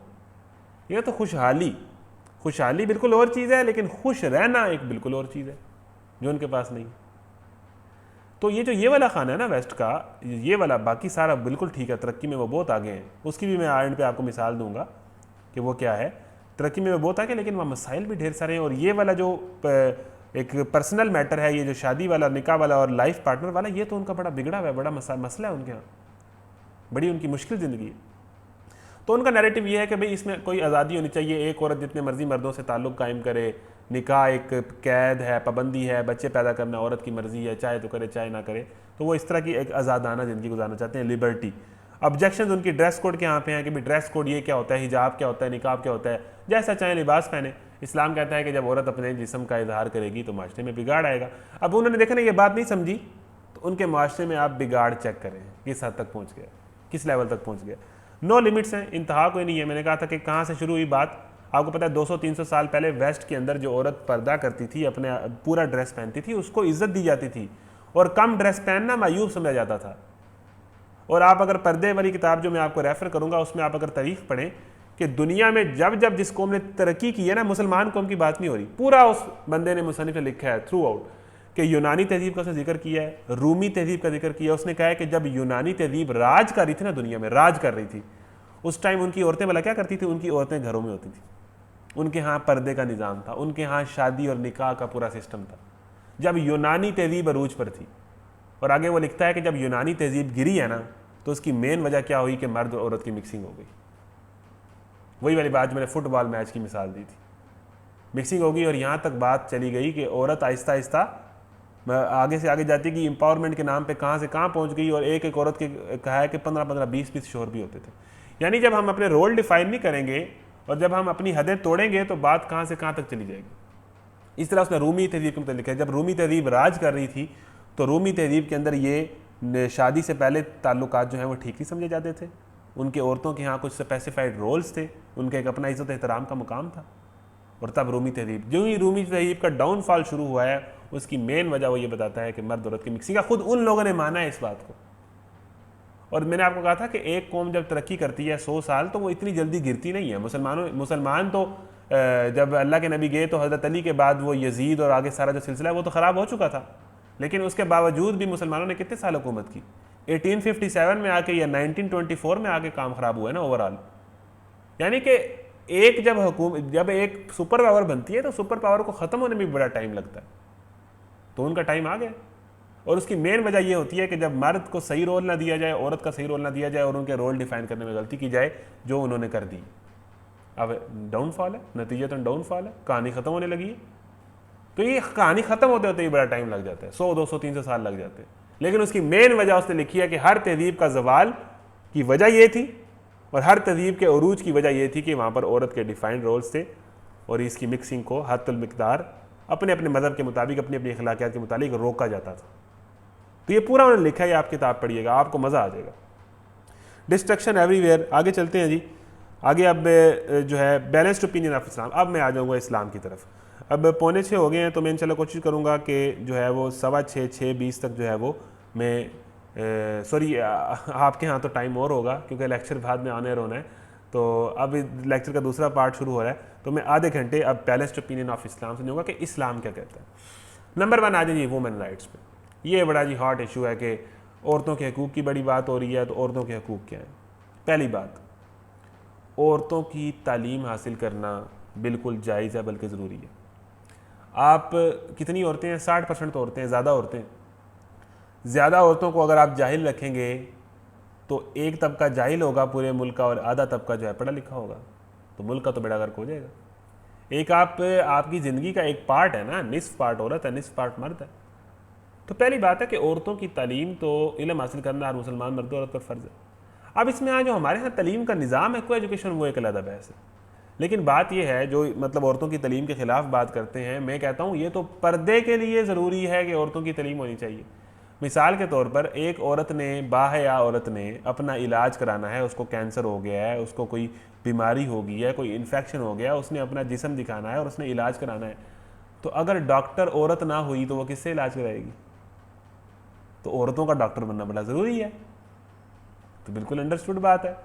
औरतों का जो है डॉक्टर बनना, MBBS करना बड़ा ज़रूरी है। यानी तो फिर एक औरत किससे अपना इलाज करवाएगी? मर्द से करवाएगी। तो बात समझ रहे कि औरतों की तालीम पे तो सवाल ही कोई नहीं है ना, कि औरतों की तालीम। और दूसरी जो ये बात की जाती है, और मैं बिल्कुल करना चाहता हूँ, कि हमारे यहाँ मीडिया पाकिस्तान का नेगेटिव इमेज पेश करता है। आप मुझे बताएं कौन सी पाकिस्तानी यूनिवर्सिटी ऐसी है जहाँ पर लड़कियाँ कम हो लड़के ज़्यादा हों? हर यूनिवर्सिटी में लड़कियाँ ज़्यादा लड़के कम। लड़कियों ने तो कब्जा किया हुआ यूनिवर्सिटियों के अंदर। आप जिस कॉलेज में गए हैं, ऊपर से जो लाइक यूनिवर्सिटी हैं वहाँ लड़कियाँ ज़्यादा हैं। जो इन लड़कियों का काम ही 24 घंटे पढ़ना, पढ़ पढ़ के रट्टे मार मार के ये पहुँच जाती हैं। लड़के बेचारे इन्होंने तो लड़कों के कैरियर बर्बाद कर दिए। एक अपना हुस्न दिखा दिखा के कैरियर बर्बाद कर दिए, दूसरा पढ़ पढ़ के लड़कों को आपने पीछे छोड़ दिया। तो ये जो एवी इमेज पेश किया जाता है कि पाकिस्तान में जहालत है, औरतों की तालीम के खिलाफ है, ये है वो है, भाई किसने कहा है? हर यूनिवर्सिटी ये लड़कियों से भरी पड़ी है। आप क्यों पाकिस्तान का नेगेटिव इमेज पेश करते हैं? एवी जो मर्जी आके जो मर्जी बात कर दे पाकिस्तान पे। भाई यहाँ पर आपको हर जगह स्कूलों में औरतें हैं, कॉलेजेस में औरतें हैं, यूनिवर्सिटी में ज़्यादा औरतें हैं। औरतें तो आगे हैं तालीम के अंदर, और जब जो टॉपर्स होती हैं वो औरतें होती हैं, क्योंकि इनको काम ही कोई नहीं है पढ़ने के अलावा। तो ये बात जो है आप नेगेटिव इमेज पे ना करें। ये जो बातें करते हैं पाकिस्तान में, पाकिस्तान तो वो मुल्क है जिसकी वज़ीर आज़म भी एक औरत रही है। बाकी बताएं कोई। तो बात यह है कि जो बात है कि पाकिस्तान में औरत आज़ाद नहीं है, ये कुछ जगह हैं, कुछ ऐसी जगह हैं उनको एड्रेस करना चाहिए, लेकिन ओवरऑल आप पाकिस्तान के इस तरह क्यों इमेज पेश कर रहे हैं? ठीक है। तो उसके बाद दूसरी बात यह है कि औरतें जो हैं, इस्लाम औरत को जॉब की इजाज़त देता है, बिल्कुल देता है, लेकिन इस्लाम कहता है कि मर्द का काम है मुआशी जिम्मेदारियाँ संभालना और औरत का काम है बच्चों को पालना। जब हम इसमें इम्बैलेंस करेंगे तो काम खराब होगा। लेकिन हाँ, अगर आपके बच्चे इग्नोर नहीं हो रहे, आप बच्चों को पूरी तरह टाइम दे रही हैं, पाल रही हैं। जितने आपने देखे ना बड़े बड़े एक्ट्रेसेस हैं या एंकर्स हैं, इनकी फैमिली लाइफ तो ख़राब होती है। वजह क्या है? अपने बच्चों को टाइम नहीं दे पा रही होती, अपने हस्बैंड को टाइम देनी पड़ी। यही वजह है कि इन सारियों की अक्सर आपने तलाकों के केसेस सुने होंगे। तो वजह यह है कि इस्लाम कहता है कि असल काम आपका घर चलाना है और अपने बच्चों की तरबियत करना है। बाकी उसके साथ अगर आपको मजबूरी है तो फिर, या अगर आपकी ये वाली चीज़ डिस्टर्ब नहीं होती और आप एक हलाल तरीके से, बड़े एक सिविलाइज तरीके से अपने हिजाब की हिफाजत करते हुए कोई जॉब कर रही है तो करें। ज़रूर ऐसी जॉब ढूंढ रही है जहाँ पर आपको हिजाब उतारना पड़ता है, कोई दूसरा ऑप्शन नहीं, तो उस सूरत में आप करें, कोई मसला नहीं। ठीक है ना। अब आप मिसाल ले लें कि जब जंगें हुई थी तो सहाबियात ने नर्सिंग का काम किया था। नर्सिंग का मतलब सहाबा की मरहम पट्टी, ये महाज सहाबियात ने संभाला था। ठीक है ना। तो ये जो बात है कि औरत को मुलाजमत की बिल्कुल इजाज़त है, लेकिन वो मुलाजमत जहाँ पर उसका पर्दा और हिजाब ख़राब ना हो रहा हो, ठीक है ना, ये चीज़ ना हो रही हो। नंबर 2 कि उसकी फैमिली लाइफ, उसके बच्चे इग्नोर ना हो। अगर वो ये काम कर रही है कि बच्चे नहीं पैदा कर रही सिर्फ अपना कैरियर बनाने के लिए, ये इंतहाई घटिया हरकत है। कि असल काम उसका है बच्चे, शादी के बाद बच्चे होना और बच्चों की तरबियत और बच्चों को चीता और शेर बनाना और एक बड़ा बंदा बनाना, ये उसकी असल महाद है। और वो औरतें ही हैं जो बड़े बड़े लोग पैदा करती हैं, औरत की तरबियत ही पीछे होती है। तो आपने तो एक नई नस्ल देनी है, तो असल काम ये है। आप असल काम को इग्नोर करके अगर सेकेंडरी काम को फोकस कर रही है ना, और असल काम इग्नोर हो रहा है, तो ये मामला गलत है। तो इस्लाम यही कहता है, नंबर 1 आपका पर्दा और हिजाब ख़राब ना हो रहा हो, वो जगह बिल्कुल सेफ़ और सिक्योर हो, आप सो बिस्मिल्लाह जॉब करें। ठीक है। नंबर 2 क्या बात है कि आपकी जो असल बात है वो बच्चे और बच्चों की तरबियत है। अगर तो वो इग्नोर हो रही है ना, तो फिर भी आपको नहीं ये काम करना चाहिए। मजबूरी है तो फिर वो और बात है। तो असल काम वो है, ये सेकेंडरी काम है। ज़रूरत के वक़्त, मजबूरी के वक़्त, या इन केस अगर वो डिस्टर्ब ना हो रहा हो, अगर आप उसको मैनेज कर रही हैं और अच्छे तरीके से कर रही हैं तो करें, सो बिस्मिल्लाह जाओ। तो ये बड़ी असल बात है और ये बड़ी बुनियादी बात है कि आप एक असल काम को इग्नोर करके सेकेंडरी काम को चले जाएं और आपके बच्चे ख़राब हो जाएं और आपके बच्चे इग्नोर हो जाएं और उनकी पूरी मेंटल ग्रोथ ना हो, तो ये तो ज़्यादा बड़ा नुकसान है ना, कि 4 पैसे आ रहे हैं वहाँ से, उसको आप फोकस कर रहे हैं। ठीक है। तो ये कुछ बातें ध्यान में रखनी चाहिए। ठीक है जी। मैरिज राइट्स एंड प्रिविलेजेस, अब ये बहुत बड़ा कंसेप्ट है कि जी औरत को पसंद की शादी की इजाज़त नहीं है। भाईजान, औरत की पसंद की शादी के खिलाफ अगर आप शादी करेंगे तो आप गुनहगार हैं। औरत जिसे पसंद करती है, जिससे वो चाहती है, औरत का किसी को पसंद कर लेना, औरत का किसी से मोहब्बत हो जाना, उसको कोई ऐसी बात नहीं है। हाँ, उसके बाद अगर वो उससे रब्ता रखती है, चैटिंग करती है, ये गलत है। और औरत का अपने बाप से कहना कि मुझे वो पसंद है, इसमें कोई गलत बात नहीं। ये हमारे कल्चर की ज़्यादती है। यह चीज़ें हमारे कल्चर की हैं, आप इस्लाम को ब्लेम ना करें, ये कल्चर की चीज़ें हैं। क्या चीज़ है कि औरत को क्या कहा गया है कि जनाब औरत को किसी कोई पसंद आ गया तो क़यामत आ गई, ऐसी कोई बात नहीं। हज़रत खदीजा ने नबी करीम सल्लल्लाहु अलैहि वसल्लम को दावत निकाह दी थी, यानी पहले उन्होंने मतलब प्रपोज करना, निकाह की दावत देना, खदीजा ने एक पैगाम भिजवाया था, एक पॉजिटिव तरीके से, एक सिविलाइज तरीके से, मारूफ तरीके से ये काम किया था। तो ये तो कोई ऐसी बात नहीं है। हज़रत मूसा वाला अगर आप वाक़या पढ़ें तो उस खातून ने अपने अब्बा जान को इशारा दिया था और अब्बा जान को भी समझ आ गया था। तो ये कोई ऐसी बात ही नहीं है। इसको समझ लेना कि क़यामत आ गई और ये हो गया, ये तो ऐसी बात नहीं, ये एक नेचुरल चीज़ है। ठीक है जी। तो मैरिज राइट्स एंड प्रिविलेजेस, और आगे प्रिविलेजेस क्या हैं आप आगे सुनते जाएं। अब असल इस्लाम ये है कि टोटल मर्द की जिम्मेदारी है कि बीवी बच्चों के रोटी का, खाने का, नानो नफ़के का बंदोबस्त करे, उसको घर दे। अब दूसरी बात यह है कि हमारे यहाँ ये जॉइंट फैमिली सिस्टम होता है, तो बेसिकली जो इस्लाम ने औरत को राइट दिया है वो ये राइट है कि इस औरत अपने शौहर के साथ अकेले रहे, सास ससुर की उस पर पाबंदी नहीं है। ये है औरत का राइट इस्लाम ने, लेकिन ये हमारे कल्चर में है। तो औरत का राइट है कि वो अपने शौहर के साथ अकेले रहे। और ये देखिए कितना खूबसूरत नुक्ता है कि जब औरत और मर्द अकेले रहेंगे ना, तो ना नंदे होंगी, ना सास ससुर होंगे। हमारे यहाँ मैक्सिमम शादियाँ क्यों ख़राब होती हैं? यही वजह बनते हैं कि वो उसकी जेन साजी, वो उसको जनाब फीड कर रही है, कभी सास बच्चे को फीड कर रही है, माँ अपने बच्चे को कंट्रोल में करना चाहती है, या नंदे कर रही हैं। बेसिकली जो लड़ाई बनती है वो तो नंद की बहू से आने वाली जो उसकी भाभी है उससे लड़ाई है, या सास से प्रॉब्लम है। इस्लाम ने क्या रेट दिया कि अलहदा घर में रहे, तलाक की प्रॉब्लम होगा ही नहीं। कितना खूबसूरत नुक्ता है। लेकिन अगर हमारा जो कल्चर है, अब बाज़ औक़ात आपको कल्चर देखना पड़ता है, आपको बिल्कुल ही आप जनाब हर चीज़ ख़त्म कर दें ऐसे मुमकिन नहीं ना होता। आपको बहुत सारी चीज़ें जो हैं वो कल्चर के अंदर रह के करनी पड़ती हैं। अब कोई औरत कह दे जी मुझे ये राइट मिला है, ये राइट मिला है, ये राइट मिला है, तो आपको सिर्फ राइट ही पसंद आ रहे हैं। इस्लाम ने तो ये भी कहा पर्दा करो, इस्लाम ने तो ये भी कहा कि जनाब किसी मर्द से बात नहीं करनी। जो आपको पहले, या तो हमें जो जिस तरह मर्दों का मामला है कि 4 शादियाँ सारों को पसंद है, 5 नमाजें किसी से पढ़ी नहीं जाती, तो हम जनाब जब हमें सहूलतें मिलने लग पड़ती हैं तो हमें बड़ा मज़ा आता है, हाँ ये वाली, और ओवरऑल हम इस्लाम को फॉलो नहीं कर रहे होते। वही बड़ी ज़बरदस्त बात है कि जिनको 4 शादियों का शौक है उनसे 5 नमाजें तो हैंडल नहीं हो रही। बात समझ रहे? तो कुछ चीज़ें जब हमारे कल्चर में बहुत ज़्यादा हैं तो हमें उनके साथ चलना पड़ता है, क्योंकि अगर हम उनको नहीं करेंगे गया है तो गलत होना नहीं चाहिए, मतलब ऐसे नहीं होना चाहिए। इस्लाम ने तो ये राइट दिया है, लेकिन मैं आपको ये कह रहा हूँ कि अगर कोई ऐसा कर सकता है तो सो बिस्मिल्लाह करे तो बड़ी अच्छी बात है, ठीक है ना। लेकिन अगर उसको प्रॉब्लम आ रहे हैं और ऐसा करने से, मिसाल के तौर पर एक मर्द दूसरी शादी करता है और दूसरी शादी करने से उसकी पहली शादी टूटती है, तो ये तो फसाद हो रहा है ना, मामला मैनेज तो नहीं ना हो रहा। अब ये हमारी चीज़ें कुछ कल्चर में कितनी गलत आ गई हैं या इतनी मायूब समझी जाती हैं, तो फिर हमें कल्चर को देखना पड़ता है। हमें ऐसा काम नहीं करना पड़ता जिससे अल्टीमेटली ज़्यादा फसाद होगा और ज़्यादा मसाइल खड़े होंगे। एक नेक काम करने के चक्कर में अगर ज़्यादा बुरे काम शुरू हो जाएंगे और ज़्यादा फसाद हो जाएगा तो फिर हमें फिर कॉम्प्रोमाइज़ कर लेना चाहिए। लेकिन अगर कोई है, असल राइट तो औरत का ये है कि वो अपने शौहर के साथ अलहदा घर में रहे। ये दीन ने राइट दिया है और ये कितना खूबसूरत राइट है, ठीक है। तो ये प्रिविलेजेस हैं औरत के, सही है। और उसके बाद जो है एक और प्रिविलेज है औरत को कि मर्द को ये कहा गया है कि औरत के पास जो पैसे आ रहे हैं ना, मर्द को इजाज़त नहीं है उसके पैसे ले, औरत को इजाज़त है। औरत अपने शौहर के पैसे ले सकती है, उससे शॉपिंग भी कर सकती है, करे जो मर्जी, लेकिन मर्द को इजाज़त नहीं है कि तुम्हारी बीवी के पास कोई पैसे हैं उसकी इजाज़त के बगैर उनको इस्तेमाल करो, क्योंकि असल जिम्मेदारी मर्द की है घर चलाने की।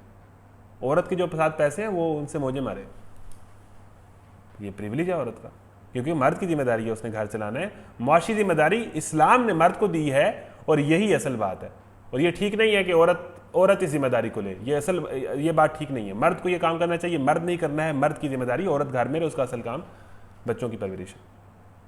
इनहेरिटेंस राइट्स हैं।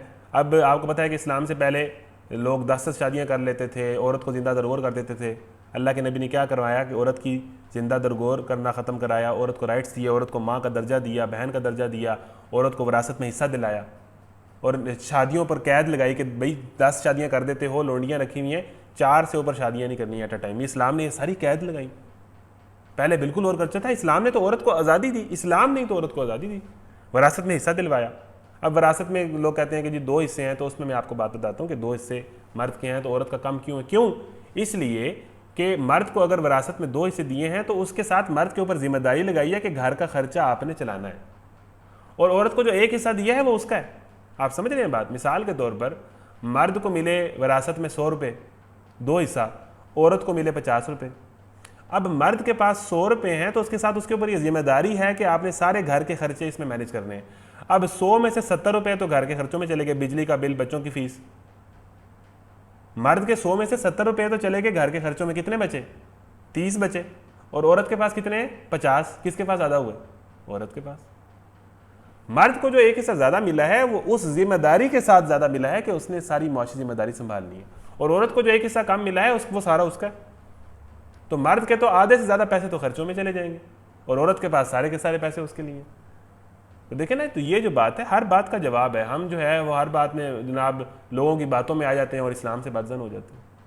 तो ये भी समझने की बात है। और कई विरासत में ऐसे पॉइंट्स आते हैं जहाँ पर औरत को ज़्यादा हिस्सा मिल जाता है। ये बहुत डिटेल चीज़ है।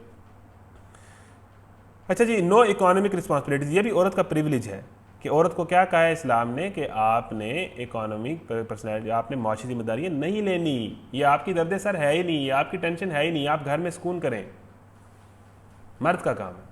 ये प्रिविलेज है इस्लाम का, ठीक है ना। तो ये प्रिविलेज है। और उसमें एक और चीज़ है कि औरतों को अगर आप स्टडी करें ना तो हमें ये बताती है ना चीज़ कि एक औरत है जब वो नेचुरल लाइफ गुजारेगी वो कैसे जॉब कर सकती है। एक औरत के महीने के अंदर मखसूस अयाम आते हैं जिस पर उस पर नमाज भी माफ़ होती है, उसको रोज़ा भी माफ़ होता है। अब नमाज वो चीज़ है, आप थोड़ा सा स्टडी करें, मैं आपको नुक्ता बताने जा रहा हूँ। नमाज वो चीज़ है जो मर्द को माफ़ ही नहीं है सारी ज़िंदगी।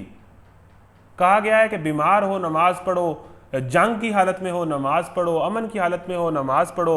जनाब जो है वो तुम खड़े होकर नमाज नहीं पढ़ सकते, बैठ के नमाज पढ़ो, बैठ के नमाज नहीं पढ़ सकते, लेट के नमाज पढ़ो, लेट के नमाज नहीं पढ़ सकते, नजरों से नमाज पढ़ो, तयम्मुम करके नमाज पढ़ो। नमाज तो किसी सूरत में माफ़ है ही नहीं, और वही नमाज औरत को चंद दिनों के लिए माफ़ है। क्या इसका मतलब है? इसका मतलब यह है कि जब औरत को महीने में चंद दिन अल्लाह ने नमाज माफ़ कर दी तो इट मीन्स अल्लाह ये चाहता है कि उस टाइम वो कोई काम ना करे, वो उसमें रिलैक्स रहे। तो जब अल्लाह ने नमाज माफ़ कर दी तो इसका क्या मतलब है कि इस्लाम को जब स्टडी करें तो औरत ने तो अगर उसका बच्चा होने लगा है तो उसने तो प्रेग्नेंट भी होना है, तो वो 9 महीने वो जॉब करती रहे? नहीं। अगर औरत को स्टडी करें हम, औरत की मैरिज लाइफ को, औरत को, तो औरत को ये नेचुरली हम इस नतीजे पे पहुंचेंगे कि औरत का जॉब करना बनता ही नहीं है। इस्लाम ने उसको इस तरह का बनाया है कि भाई उसने बच्चे भी उसके होने हैं, उसको जनाब उसके मखसूस अयाम भी आते हैं, तो ऐसे इस तरह के हालात में औरत जॉब कर रही हो, तो ये इन सारी इस तरह के हालात से आने से मर्द को इसलिए आज़ाद रखा गया है कि मर्द को बनाया ही मईशत के लिए और औरत को बनाया ही घर के लिए। अब नेचुरली औरत को स्टडी करें तो वो जॉब के लिए बनी ही नहीं है। ये नेचुरल नुक्ते हैं, समझने की बात है। स्ट्रॉन्ग फैमिली सिस्टम है, और इस्लाम जो है फैमिली सिस्टम बड़ा स्ट्रॉन्ग रखता है, ठीक है ना। बाप का बहुत दर्जा, माँ का बहुत दर्जा, सास ससुर का अदब, ये सारी चीज़ें, बहुत ज़्यादा फैमिली का ख्याल, और जिसकी फैमिली सिस्टम मजबूत होता है वो सब कुछ होता है। ये बहुत बड़ी पावर है, बहुत बड़ी नेमत है, और इस्लाम इस पर यकीन रखता है कि हर सूरत इस्लाम में जो चीज़ सबसे ज़्यादा नापसंद जायज़ हुक्म है वो तलाक है, कि इस्लाम चाहता है किसी तरीके तलाक ना हो, ठीक है ना, कि साथ रहे। और वहाँ वेस्ट क्या होता है, वहाँ हर दूसरे दिन ब्रेकअप हो रहा है, इससे किया, उसके साथ 6 महीने गुजारे, उसके साथ साल गुजारे, उसके साथ 2 साल गुजारे, उसकी मेंटल हालत क्या हो जाएगी। तो इस्लाम मेंटली बहुत सिक्योर और सेटिस्फाई रखना चाहता है औरत को कि इसको तलाक ना हो और सारी ज़िंदगी जो है सिक्योर रहे और अपने बच्चों की तरबियत पे फोकस करे, ठीक है। तो ये कुछ ओपिनियंस हैं इस्लाम के, आगे भी चलता हूँ, बहुत सारी चीज़ें। अच्छा, इस्लाम जो है एक सोसाइटी के अंदर से ज़िना को किस तरह ख़त्म करता है। अब इस्लामिक मेथड समझ लें कितना खूबसूरत है। इस्लाम ज़िना को सोसाइटी के अंदर से ख़त्म किस तरह करता है। पहले नंबर पर इस्लाम ये कहता है कि नज़रें झुकाओ, पहली चीज़ जो ज़िना का ज़रिया बनती है। मर्द को कहता है नज़रें झुकाओ, ये तुम्हारी शर्मगाह की हिफाजत करो, और सख्त अहादीस हैं, सख्त फैसले हैं, सख्त पर्दे का कानून है। और औरत को कहता है पर्दा करो, नज़रें भी झुकाओ, और उसके बाद अपनी जीनत का इजहार ना भी करो। और नंबर 2 इस्लाम ज़िना को कैसे रोकता है। इस्लाम कहता है कि जैसे ही आपके बच्चे बालिग हों उनका निकाह कर दो।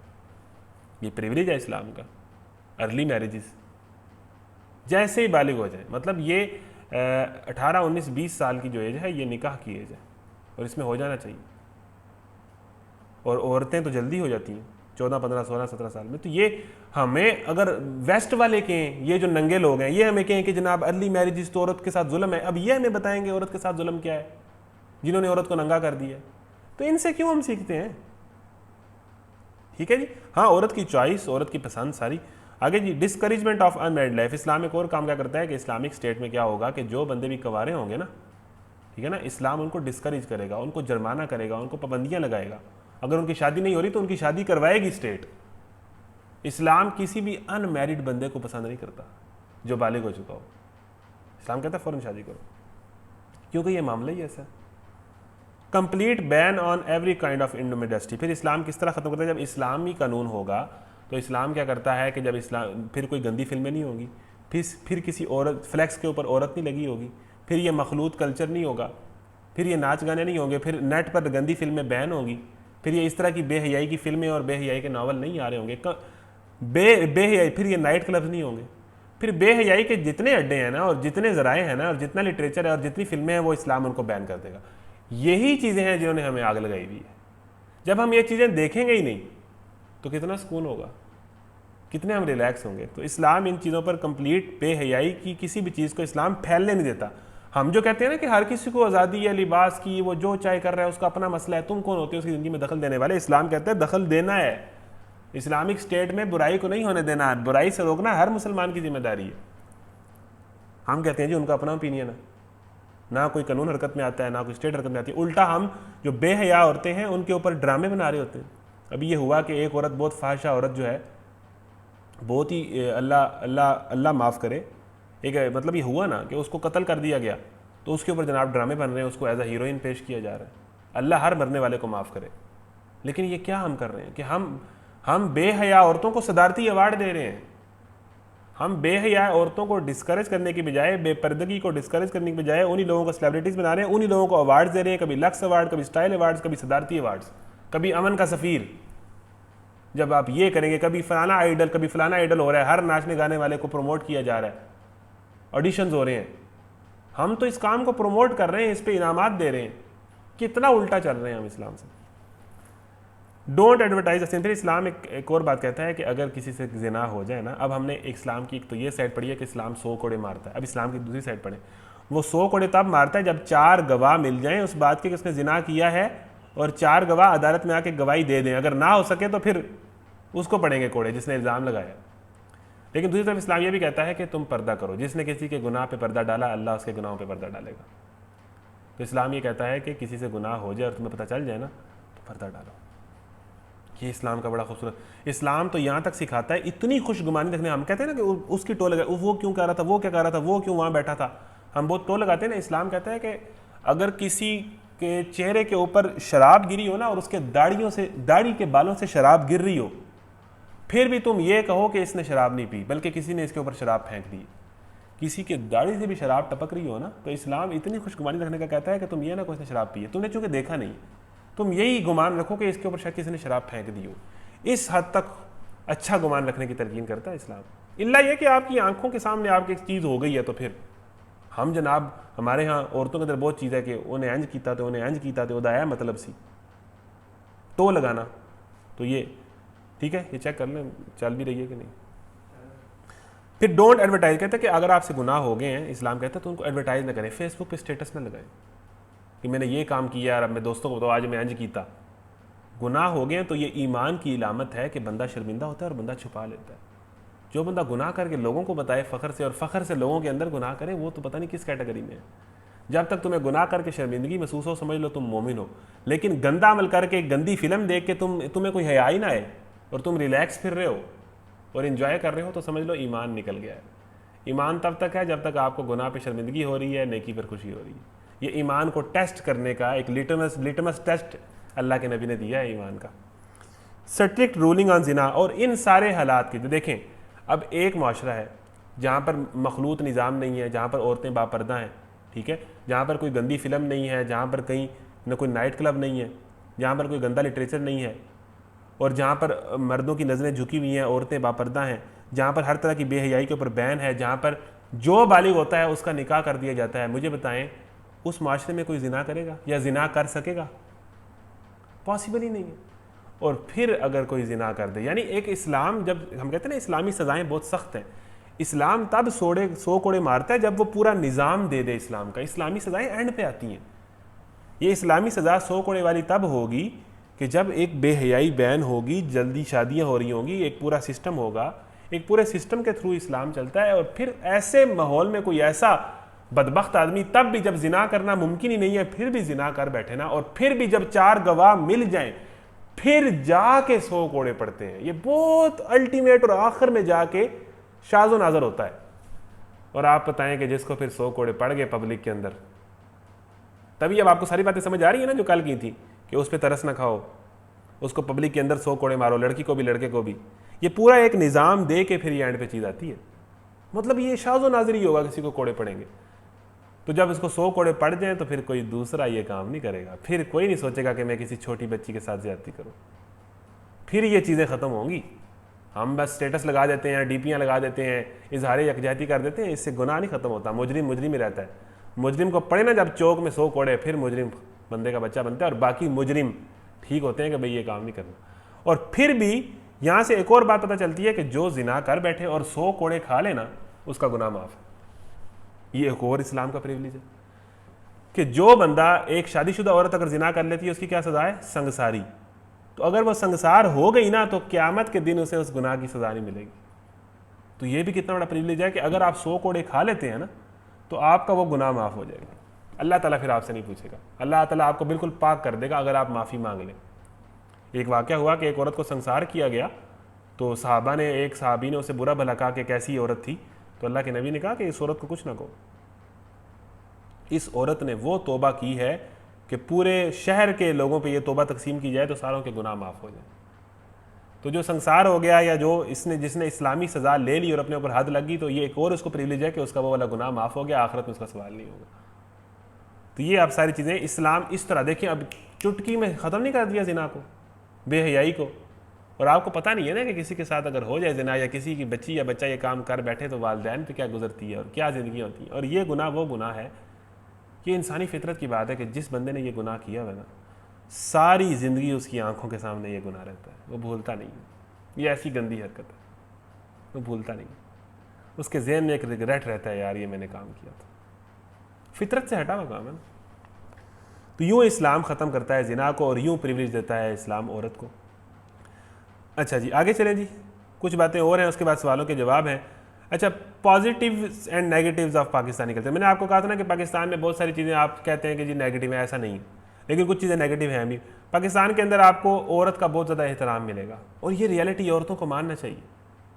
हर जगह जो ये लेडीज़ फर्स्ट कहा जा रहा होता है, जहाँ पर बस के अंदर अगर औरत खड़ी है तो मर्द खड़ा हो जाता है, कहता है आप सीट ले लें, आप आ जाए। औरत किसी रश में फंसी हुई है तो मर्द कहते हैं चलें यार ये ख़वातीन है इसका। और औरतें, आपको पता है कि दुनिया के अंदर जो सारे एक्सीडेंट हैं वो किसकी वजह से होते हैं? औरत की वजह से। जब औरत ड्राइविंग करती है ना तो तबाही मचा देती है, रोडों पे आग लगा देती है जब औरत ड्राइव करती है। और आपको पता है कि आपको सिंपल सा असूल है कि जब आप गाड़ी ड्राइव कर रहे हो या मोटरसाइकिल ड्राइव कर रहे हो ना, तो सामने अगर भैंस आ जाए या औरत आ जाए, अगर एक्सीडेंट हो गया ना, गलती आपकी है, ये कन्फर्म बात है। पॉसिबल ही नहीं है कि औरत की गलती हो। औरत तो गलती कर ही नहीं सकती, औरत तो एक परफेक्ट चीज़ है, औरत तो भाई गलती कर ही नहीं सकती। जब भी एक्सीडेंट होगा ना, कसूर मर्द का ही होगा, ये तो एक पक्की सी बात है। अब ये वाली जो सुपीरियरिटी हासिल है औरतों को कि गलती तो करता ही मर्द है, ये पाकिस्तान में ही तो है। नहीं तो बाहर हो ना, वेस्ट में औरत से गलती हो जाए भाईजान, सीधा पुलिस पकड़ के लेके जाएगी। वहाँ जब इक्वालिटी है ना, तो फिर वो इक्वालिटी के बड़े नेगेटिव पॉइंट्स भी हैं, वहाँ फिर वो औरत को भी नहीं बख्शते। तो यहाँ तो औरत को बड़े प्रिविलेज, कल्चर वाले इखलाकी प्रिविलेज हासिल है, ठीक है।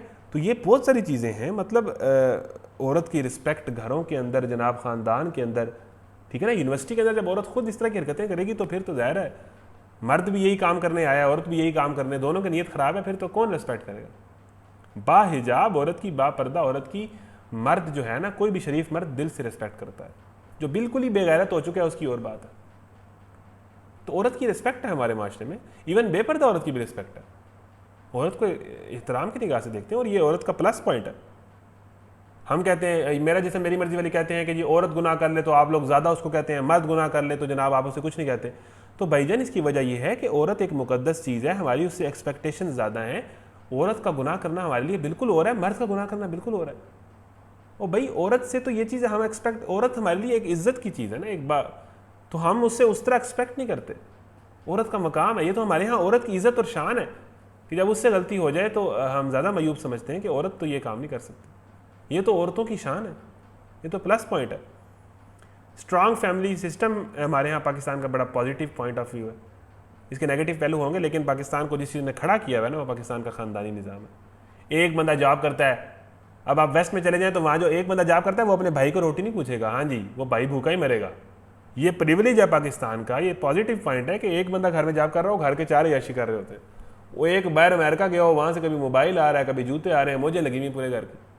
तो हमारे यहाँ एक बंदे को ये तमीज़ है कि मैंने पूरे घर का ख्याल रखना है। ये पाकिस्तान के पॉजिटिव पॉइंट्स। आगे चले जी, अप्रेसिंग, ये नेगेटिव पॉइंट्स ये हैं कि वाक़तन कुछ इलाके ऐसे हैं जहाँ पर औरत के साथ जुल्म किया जाता है, औरत की तालीम के ख़िलाफ़, औरत की मर्ज़ी के बगैर शादियाँ कर दी जाती हैं। ये सारे वाक़यात हैं और इनको बिल्कुल ख़त्म होना चाहिए, बहुत गलत है। इस्लाम इनकी कतई इजाज़त नहीं देता। और सबसे बड़ा जुल्म पाकिस्तान में ये होता है कि औरत से जो वरासत छीन लेते हैं, जो उसका हिस्सा नहीं देते, उसके भाई या उसके चाचे मामे जो कब्ज़ा कर लेते हैं, तो अल्लाह ताला तो इनको नहीं छोड़ेगा। किसी का कोई चीज़ कब्ज़ा कर लेना, वो तो भाई आग बन के आपके ऊपर आएगी।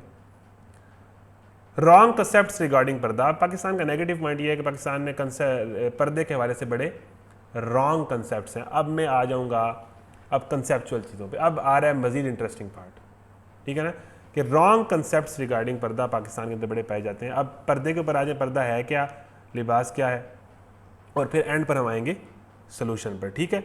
अब हमारे पास इंशाल्लाह जी हमारे पास तकरीबन 40 मिनट हैं, ठीक है जी।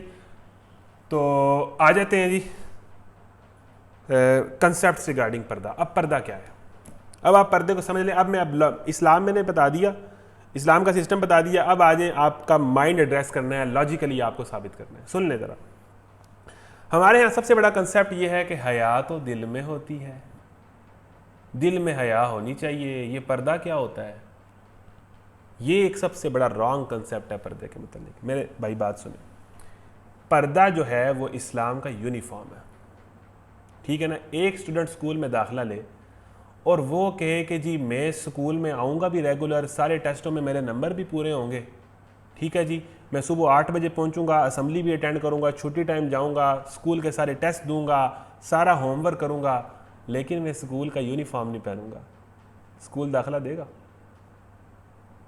समझ रहे हैं बात? अगर आप अच्छे स्टूडेंट हैं फिर भी आपको यूनिफॉर्म पहनना पड़ेगा। अच्छे स्टूडेंट से आपको यूनिफॉर्म उतारने की इजाज़त नहीं मिल सकती। इसलिए यही कहा जाता है कि एक औरत अगर बेहया नहीं है, 2 नंबर नहीं है, उसके मर्दों से ताल्लुकात नहीं है, उसके अंदर ये नीयत नहीं है, फिर भी वो बेपर्दा होती है, तो अगर वो अच्छी भी है तो इस्लाम यूनिफॉर्म उतारने की इजाज़त नहीं देता। पर्दा इस्लाम का यूनिफॉर्म है। आगे चले, एक बंदा आर्मी में हो और वो बहुत ज़बरदस्त गुरीला कमांडर हो, बहुत कमाल फाइटर्स हो, उसने बड़े मिशन सक्सेसफुली जो है वो कंप्लीट किए हों, उसकी बड़ी खिदमात हों, और वो बहुत ज़बरदस्त कमांडो बन जाए, वो टॉप लेवल पे कोर कमांडर बन जाए। और जब वो कोर कमांडर बने ना, तो वो आर्मी वालों को कहे कि देखें आर्मी का जो लिबास है ना, मैं ये नहीं पहन सकता, बाकी मैं सारे काम करूँगा, मैं जनाब ट्रेनिंग भी करवाऊँगा, सारी फाइट्स भी लड़ूंगा, मुल्क के लिए लड़ूंगा, मुल्क के लिए जंग करूँगा, मुल्क को सर्व करूँगा, लेकिन मैं यूनिफॉर्म आर्मी का नहीं पहनूंगा। आर्मी उससे छोड़ेगी? आर्मी कहेगी जाओ भाड़ में जाओ। ओ भाई ये यूनिफॉर्म है, पर्दा आपका यूनिफॉर्म है। अगर आपके अंदर हया है, दिल में हया है, बहुत अच्छी बात है, लेकिन पर्दा यूनिफॉर्म है, वो नहीं आप छोड़ सकते, वो फिर भी करना है, वो इस्लाम का यूनिफॉर्म। थोड़ा सा और मिसाल से समझाता हूँ कि मिसाल के तौर पर इस्लाम दोनों चीज़ें देखता है। इस्लाम जब कोई हुक्म देता है ना, अब कुछ लोग ये कहते हैं, अब इसका दूसरा पहलू आ जाए, कुछ लोग ये कहते हैं कि जी बड़ी बड़ी पर्दे वाली औरतें भी बेहया होती हैं। ये बिल्कुल ठीक बात है, इसको हम डिनाई नहीं कर सकते। मैंने आपको पहले भी कह दिया कि बहुत बहुत बेपर्दा औरतें भी बाहया होती हैं और बहुत बहुत पर्दे वाली औरतें भी बेहया होती हैं। तो इसमें मैंने आपको वही कहा था कि आपने हिजाब के मीनिंग पढ़ने हैं। हिजाब अपने आप को ढकने का भी नाम है और हिजाब अंदर की शर्म का भी नाम है। तो इस्लाम जब कोई हुक्म नाजिल करता है तो उसके दोनों पहलू के साथ नाजिल करता है। मिसाल के तौर पर नमाज के 2 पहलू हैं। नमाज एक हुक्म है ना, नमाज के 2 पहलू हैं। नमाज का पहला पहलू क्या है कि ये अल्लाह की याद दिलाती है, अल्लाह के जिक्र के लिए है, ये हमारा दिल साफ़ करती है, ये हमारे अंदर का सुकून है, ठीक है, और इसमें हम अल्लाह से बातें करते हैं। ये इसका एक पहलू है। और उसका दूसरा पहलू ये है कि नमाज का एक सिस्टम है। आपको वज़ू करना पड़ना है, आपको मस्जिद जाना पड़ना है, आपको जनाब 2 सजदे, 4 रकात, 2 रकात, जितनी रकात है वो पूरी करनी पड़नी है। अब आपको अगर नमाज पढ़नी है तो ये दोनों काम करने पड़ेंगे। अब एक बंदा ये कहे कि नमाज का एक पहलू है जिक्र करना, अल्लाह को याद करना, अल्लाह की याद आना, तो मैं भला क्या करूँगा, मैं दिन में 5 मरतबा ना नमाज का जो टाइम आता है ना, मैं उस टाइम 10 मिनट बैठ के जिक्र कर लिया करूँगा, अल्लाह को याद कर लिया करूँगा। काम तो वही कर रहा है जो नमाज में होना है, लेकिन क्या मैं नमाज तो नहीं पढ़ूंगा, मस्जिद जाके मैं साइड पे बैठ जाऊँगा और मैं 10 मिनट जब तक जमात हो रही है ना, मैं अल्लाह का याद भी करूँगा, अल्लाह का जिक्र भी करूँगा, फातिहा भी पढ़ूंगा, बैठ के मैं सारे अज़कार कर लूँगा। तो क्या ये इस्लाम कबूल करेगा? ना। जो उसका दूसरा पहलू है जिक्र वाला, वो तो है ही है, लेकिन उसका एक तरीक़ेकार है। तो इस्लाम ने जो पर्दा कहा है वो क्या कहा है कि पर्दे के असल बात तो पर्दे की ये है कि आपके अंदर हया हो, आपके अंदर शर्म हो, आपके अंदर जो है अपने आप की हिफाजत करने की और मर्दों से बचने का जज्बा हो, लेकिन उसका तरीक़ेकार इस्लाम ने बताया कि ये यूनिफॉर्म है, ये आपको पहनना है। आप एक चीज़ को छोड़ेंगे तो इस्लाम एक्सेप्ट नहीं करेगा। तो अगर कोई औरत उसके अंदर ये बात है कि वो कहती है कि मेरे अंदर हया है, और बिल्कुल होती हैं ऐसी औरतें जो बड़ी ठीक होती हैं, लेकिन उसके बाल अगर उसने खोले हुए हैं और पर्दे में उसने मतलब सकाफ लिया है, बिल्कुल लाइट से लिया हुआ है, तो आप इस्लाम का यूनिफॉर्म नहीं पहन रही जो बताया गया है। इसी तरह एक बंदा ये कहे कि मैं नमाज के दूसरे पहलू पे आ जाऊँ, कि वो ये कहे कि मैं नमाज़ पढ़ूंगा, मस्जिद जाऊंगा, अल्लाह पर पढ़ूंगा, सारे सजदे करूंगा, 4 रकात पूरी करूंगा, ठीक है, लेकिन नमाज के अंदर वो बड़ा क्या करे, अल्लाह अकबर पढ़ के करे कोई तो है जो निज़ाम हस्ती चला रहा है वही खुदा है। अब उसने क्या कहा है, नमाज के अंदर अल्लाह की तारीफ ही की है ना, हमद ही पढ़ी है, क्या नमाज हो जाएगी? अल्लाह अकबर करने के बाद अगर वो हमद करने बगैर अल्लाह ही अल्लाह किया करो, दुख ना किसी का दिया करो, तो भाई अब नमाज का जो इंटरनल पहलू है वो पूरा करना है। यानी अगर आप एक पहलू को छोड़ देंगे, पढ़ तो वो ज़ाहिरी तौर पे नमाज ही रहा है और लोग यही समझ रहे हैं कि वो नमाज पढ़ रहा है, वो अंदर हमदें पढ़ रहा है, उसकी नमाज होगी नहीं हुई। तो एक चीज़ का होता है फ़िक़ही पहलू, एक चीज़ का होता है सूफ़ी पहलू, जो बंदे का सूफ़ीज़म कहते हैं ना, बंदे का अंदर साफ़ होना, ये इसका सूफ़ी वाला पहलू होता है। तो ये दोनों पहलुओं के साथ हुक्म आता है। पर्दे का एक इंटरनल पहलू है कि आपका अंदर साफ़ हो, ये अंदर साफ़ नहीं है तो इस पर्दे का फ़ायदा नहीं है, लेकिन उसका ये मतलब नहीं है कि आपको पर्दा ना करने का लाइसेंस मिल गया। आप बात समझ गए? नमाज का एक ज़ाहिरी पहलू है कि नमाज का एक तरीक़ेकार है, रुकू हैं, सजदे हैं, जमात के साथ है, और एक नमाज का इंटरनल पहलू है, उसके अंदर दुआएं हैं, उसके अंदर अल्लाह ताला की याद है, वो दोनों आप फॉलो करेंगे तो नमाज होगी। इसलिए ये पर्दे के दो पहलू हैं कि एक पहलू है आपके अंदर कि आपने पर्दा करना है, हिजाब करना है, आपके अंदर हिजाब हो। अगर आप पर्दा करके भी बेहया हैं तो फिर तो पर्दे का फ़ायदा ना हुआ। लेकिन इसका दूसरा पहलू ये है कि इसका मतलब ये नहीं है कि आपके अंदर हया है तो आप पर्दा नहीं करेंगी। ये दोनों चीज़ें हैं, ये पूरा हुक्म है, इसको हमने पूरे हुक्म के तौर पे लेना है। ये कोई बात नहीं है कि असल में इस हुक्म का मतलब ये है तो हम ये कर लेते हैं। नमाज का असल में मकसद अल्लाह ताला की याद है तो हम 10 मिनट बैठ के अल्लाह को याद कर लेते हैं, अल्लाह नमाज नहीं पढ़ेंगे। रोज़े का मकसद जो है वो जो है भूख प्यास है और गरीबों का एहसास है, तो ऐसा करते हैं कि गरीबों का एहसास कर लेते हैं, या ऐसा करते हैं जनाब मुझे 5 बजे तक भूख का बहुत एहसास हो गया जी, तो 5 बजे रोज़ा तोड़ लेते हैं, भूख का एहसास मुझे हो गया जी, मुझे बहुत पता लग गया गरीब बहुत भूखे हैं। तो ऐसे नहीं होगा। जो सिस्टम दिया हुआ है, जो तरीकाकार दिया हुआ है, वो फॉलो करना है और उसकी कुछ वजूहात हैं वो बताई गई हैं। तो यही मामला पर्दे का है। तो भाई पर्दा नज़र का होता है, पर्दा दिल का होता है, ये सारे फजूल कॉन्सेप्ट्स हैं। बिल्कुल होता है नज़र का, बिल्कुल दिल का होता है, लेकिन पर्दा हिजाब के साथ ही होता है। आपके नज़र में हया हो बहुत अच्छी बात है, दिल में हया हो बहुत अच्छी बात है, और अगर आप पर्दा नहीं कर रही तो बहुत गलत बात है। और अगर आप पर्दा कर रही हैं, पूरा हिजाब लिया हुआ है, ना नज़र में हया है ना दिल में हया है, ये भी बहुत बुरी बात है। दोनों को बैलेंस करना है। इसलिए अल्लाह ताला ने जब पर्दे के काम नाजिल किए, लिबास के काम नाजिल किए, इन्ना अंज़लनाकुम लिबासन युवारी सौआतिकुम वरीशा, कि हम तुम्हें लिबास दे रहे हैं आदम ताकि तुम्हारे काबिल शर्म हिस्सों को ढांके। और आगे क्या कहा, वह लिबासु तक़वा ज़ालिका खैर, लेकिन असल लिबास तो तकवे का लिबास है। लिबास पहन लो और दिल के अंदर अल्लाह का खौफ ना हो, अंदर से आप बेहया हो, तो फिर उस लिबास का क्या फ़ायदा। तो ये दोनों पहलू हमें करने पड़ेंगे, हम किसी एक से भी छूट नहीं सकते। तो ये आपका पहला कंसेप्ट इंशाल्लाह मेरा ख्याल है क्लियर हो चुका होगा। अब बात आ जाती है, एक बहुत बड़ा सवाल होता है कि लिबास अब कौन सा पहने जी, कहीं पैंट शर्ट है, कहीं कहते हैं सुन्नत, कुछ लोग कहते हैं जी ये सलवार कमीज़ पहने, ये सुन्नत लिबास है। भाई सलवार कमीज़ कब सुन्नत लिबास हो गया? नबी करीम सल्लल्लाहु अलैहि वसल्लम का तो लिबास ही और था, अरब लोगों का तो लिबास ही और था। तो पैंट शर्ट और अंग्रेज़ी लिबास है और सलवार कमीज़ सुन्नत लिबास, ये कोई बातें नहीं। बात यह है कि इस्लाम जब भी कोई हुक्म देता है ना, कुछ हुक्म तो उसके अटल है, लेकिन कुछ हुक्म होते हैं जो हालात के साथ, कल्चर के साथ, मारूफ तरीके के साथ साथ जो है वो उनके अंदर जो है वो तब्दीली आती रहती है। वो आपने अपने हालात के, क्योंकि इस्लाम ने सिर्फ 14 सदियाँ पहले का दीन तो नहीं है ना, इस्लाम तो रहती दुनिया तक रहेगा और आगे पता नहीं कितने लिबास चेंज होंगे, कितने नए ट्रेंड आएंगे। तो इस्लाम कुछ असूली चीज़ें बता देता है कि इन असूलों को फॉलो करो, उसके बाद आगे जैसा मर्जी लिबास पहनो। अब असूल क्या है? अब लिबास के बाद में असूल सुन लें। असूल क्या है कि लिबास का एक असूल ये है, जो इस्लामी लिबास है उसका एक असूल ये है, वो आपका सतर ढांप रहा हो।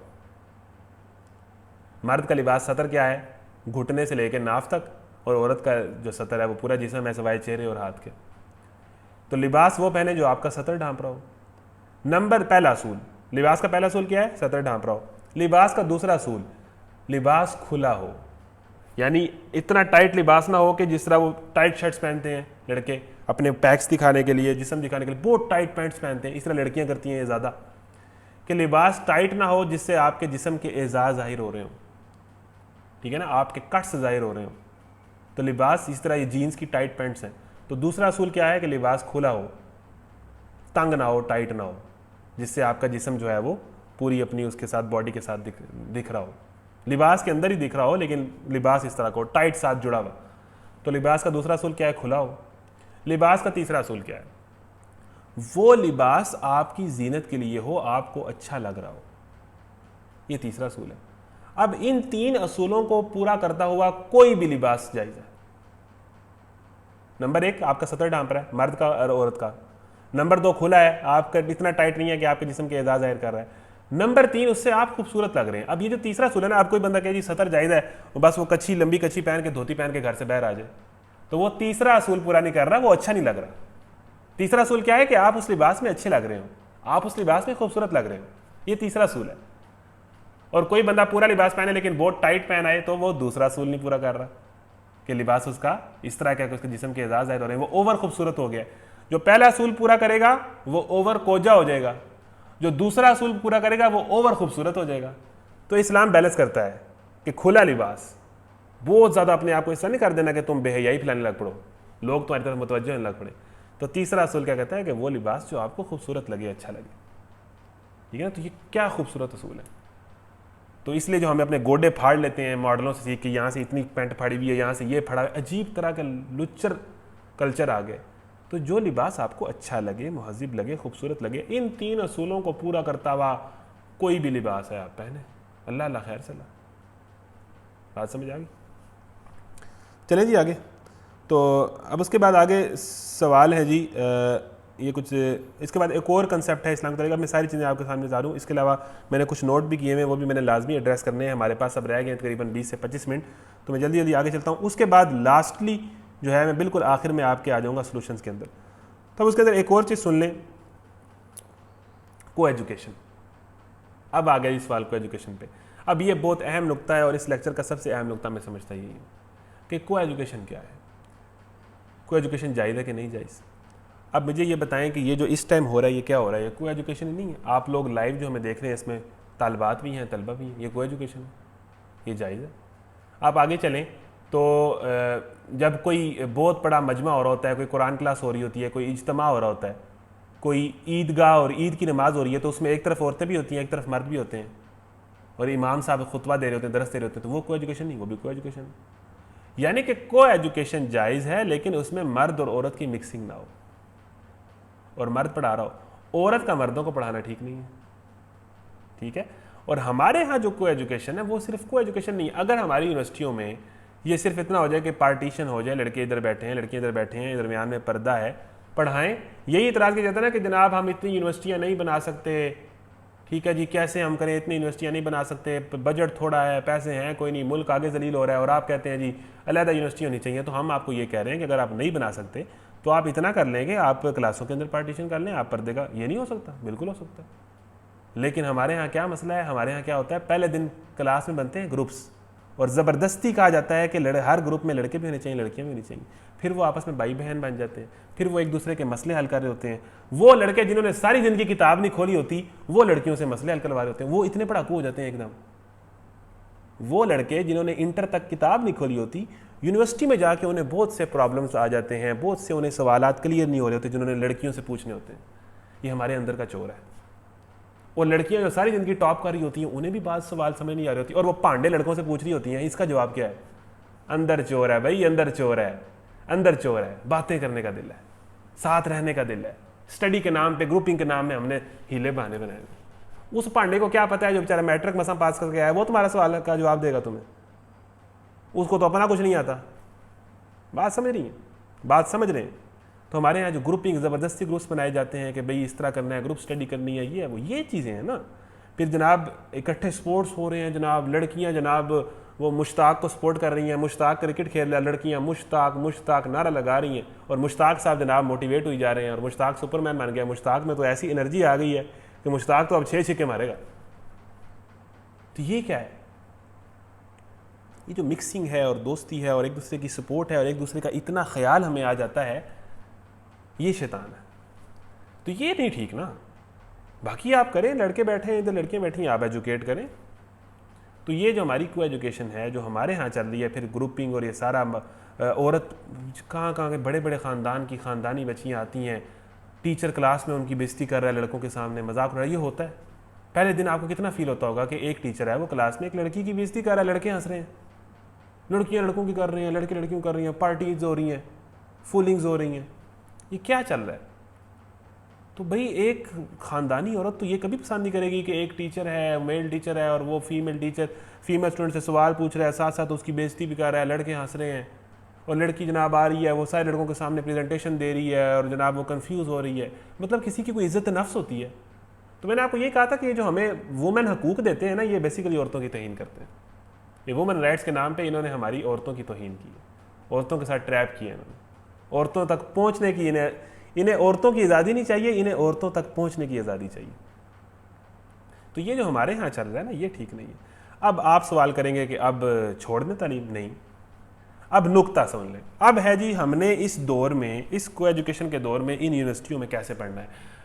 अब वही वाली बात होगी ना सर सैयद अहमद खान वाली बात के, उस टाइम के उलमा ने कहा कि नहीं, अंग्रेज़ी तालीम नहीं हासिल करनी, सर सैयद अहमद खान ने कहा जी करनी है। अब सर सैयद अहमद खान एक पीक पे चले गए, उलमा एक पीक पे चले गए, बैलेंस ना रहा, काम ख़राब हो गया।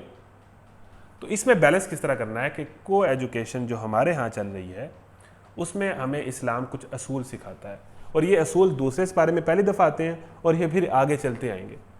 बिस्मिल्लाहिर्रहमानिर्रहीम। इन्नमा हर्रम अलैकुमुल मैतत वद्दम व लहमल खिंज़ीरि व मा उहिल्ल लिगैरिल्लाहि बिही फमन इस्तुर्रा गैर बाग़िन वला आदिन फला इस्मा अलैहि इन्नल्लाह गफ़ूरुर रहीम। बड़ा ज़बरदस्त असूल है। इस्लाम कहता है कि जब भी तुम्हें मजबूरन कोई हराम काम करना पड़े तो तुमने, यानी जब कोई ऑप्शन नहीं है, मैं आपको सारी शर्त दूंगा, तो तुमने वो काम, हराम काम में दो चीज़ों का ख्याल रखना है। फमन इस्तुर्रा गैर बाग़िन वला आदिन। आपको पता है कि एक बंदा भूखा मर रहा हो, ठीक है ना, प्यास से मर रहा हो, तो वो शराब भी पी सकता है, ठीक है ना। एक बंदा जो है वो भूखा मर रहा हो तो वो हराम गोश्त भी खा सकता है, यानी कि अगर वो नहीं खाएगा तो उसकी डेथ हो जाएगी। तो इस्लाम कहता है जान बचाओ। तो जब ऐसी सिचुएशन आ जाती है कि आपको हराम खाना पड़ जाता है, आप उसके बाद ऑप्शन नहीं है, तो इस्लाम 3 असूल देता है। फमन इस्तुर्रा गैर बाग़िन वला आदिन के नंबर 1, आप जो हराम काम कर रहे हैं आप कराहत के साथ करें। आप बहुत परेशान हों कि मुझे इस्लाम के ख़िलाफ़ चलना पड़ रहा है, ईमान के ख़िलाफ़ चलना पड़ रहा है, और ये मुझे हराम काम करना पड़ रहा है, अल्लाह मैं मजबूर हूँ लेकिन मुझे करना पड़ रहा है, मेरी मजबूरी है। बहुत कराहत के साथ और बहुत दिल की तंगी के साथ आप वो हराम काम करें, बहुत कराहत के साथ। नंबर 1 असूल। नंबर 2 असूल है वला आद, कि आप वो काम ज़रूरत से ज़्यादा ना करें। मरते वक्त अगर आपको शराब पीनी पड़ गई है तो आपने सिर्फ उतने घूंट शराब के पीने हैं कि जिससे आपको लगे कि अब मेरी इससे प्यास स्टेबल हो गई है और अब मैं गुजारा कर लूँगा। ये नहीं कि शराब जनाब मर रहे हैं, शराब जनाब 2 बोतलें अंदर कर ली ना, सिर्फ ज़रूरत जिससे पूरी हो रही है उतना हराम खाना खाएं मरते वक्त, जब आपके पास कोई ऑप्शन नहीं है, कोई अदर ऑप्शन नहीं, आप बिल्कुल मजबूर कर दिए गए हैं। तो क्या करें कि आपने सिर्फ ज़रूरत का, अब मैंने यहाँ से 2 असूल निकाले, टोटल 3 असूल हैं। इसको कहते हैं हालत इज़्तिरार। उलमा ने भी इसको यही कहा है कि वो काम, वो सिस्टम जो हमारे यहाँ है, सूदी निज़ाम है, ठीक है, और ये सारा कुछ है, को एजुकेशन है, और ये को एजुकेशन की जो शक्ल हमारे यहाँ है उसको मैंने कहा ना कि हम ठीक भी कर सकते हैं, और बहुत सारी यूनिवर्सिटियों में ये है भी। अल्लाह उनको अजर दे जो इस काम को इस सिस्टम के अंदर ठीक लेके चल रहे हैं, बहुत सारी यूनिवर्सिटियों में है, अल्लाह उनको अजर दे। मतलब मैं मेंशन करना चाहूँगा कि फैसलाबाद के अंदर जो रिफा यूनिवर्सिटी है, मतलब वो लोग इस बात के लायक हैं कि आप कभी जाके देखें, उन्होंने बड़ा, लड़कियां भी हैं लड़के भी हैं, उन्होंने एक बड़ा सिस्टम बनाया हुआ। मतलब उन्होंने अपनी पूरी जिम्मेदारी अदा की भी। आगे लड़कों का मसला, लड़कियों का मसला है, उनके ईमान का मसला है। फिर जो चोरी करना चाहे वो तो कर लेता है ना, चोर तो चोरी कर लेता है, लेकिन आप देखें उन्होंने बड़ा किया हुआ। इस तरह और भी कई इदारे हैं जो करते हैं, जिनको खुदा खौफी है, सही है। तो इसमें क्या है कि 3 शर्तें आ गई कि को एजुकेशन एक हराम, जो हमारे यहाँ है वो हराम है, उसके अंदर बहुत सारी हराम चीज़ें हैं।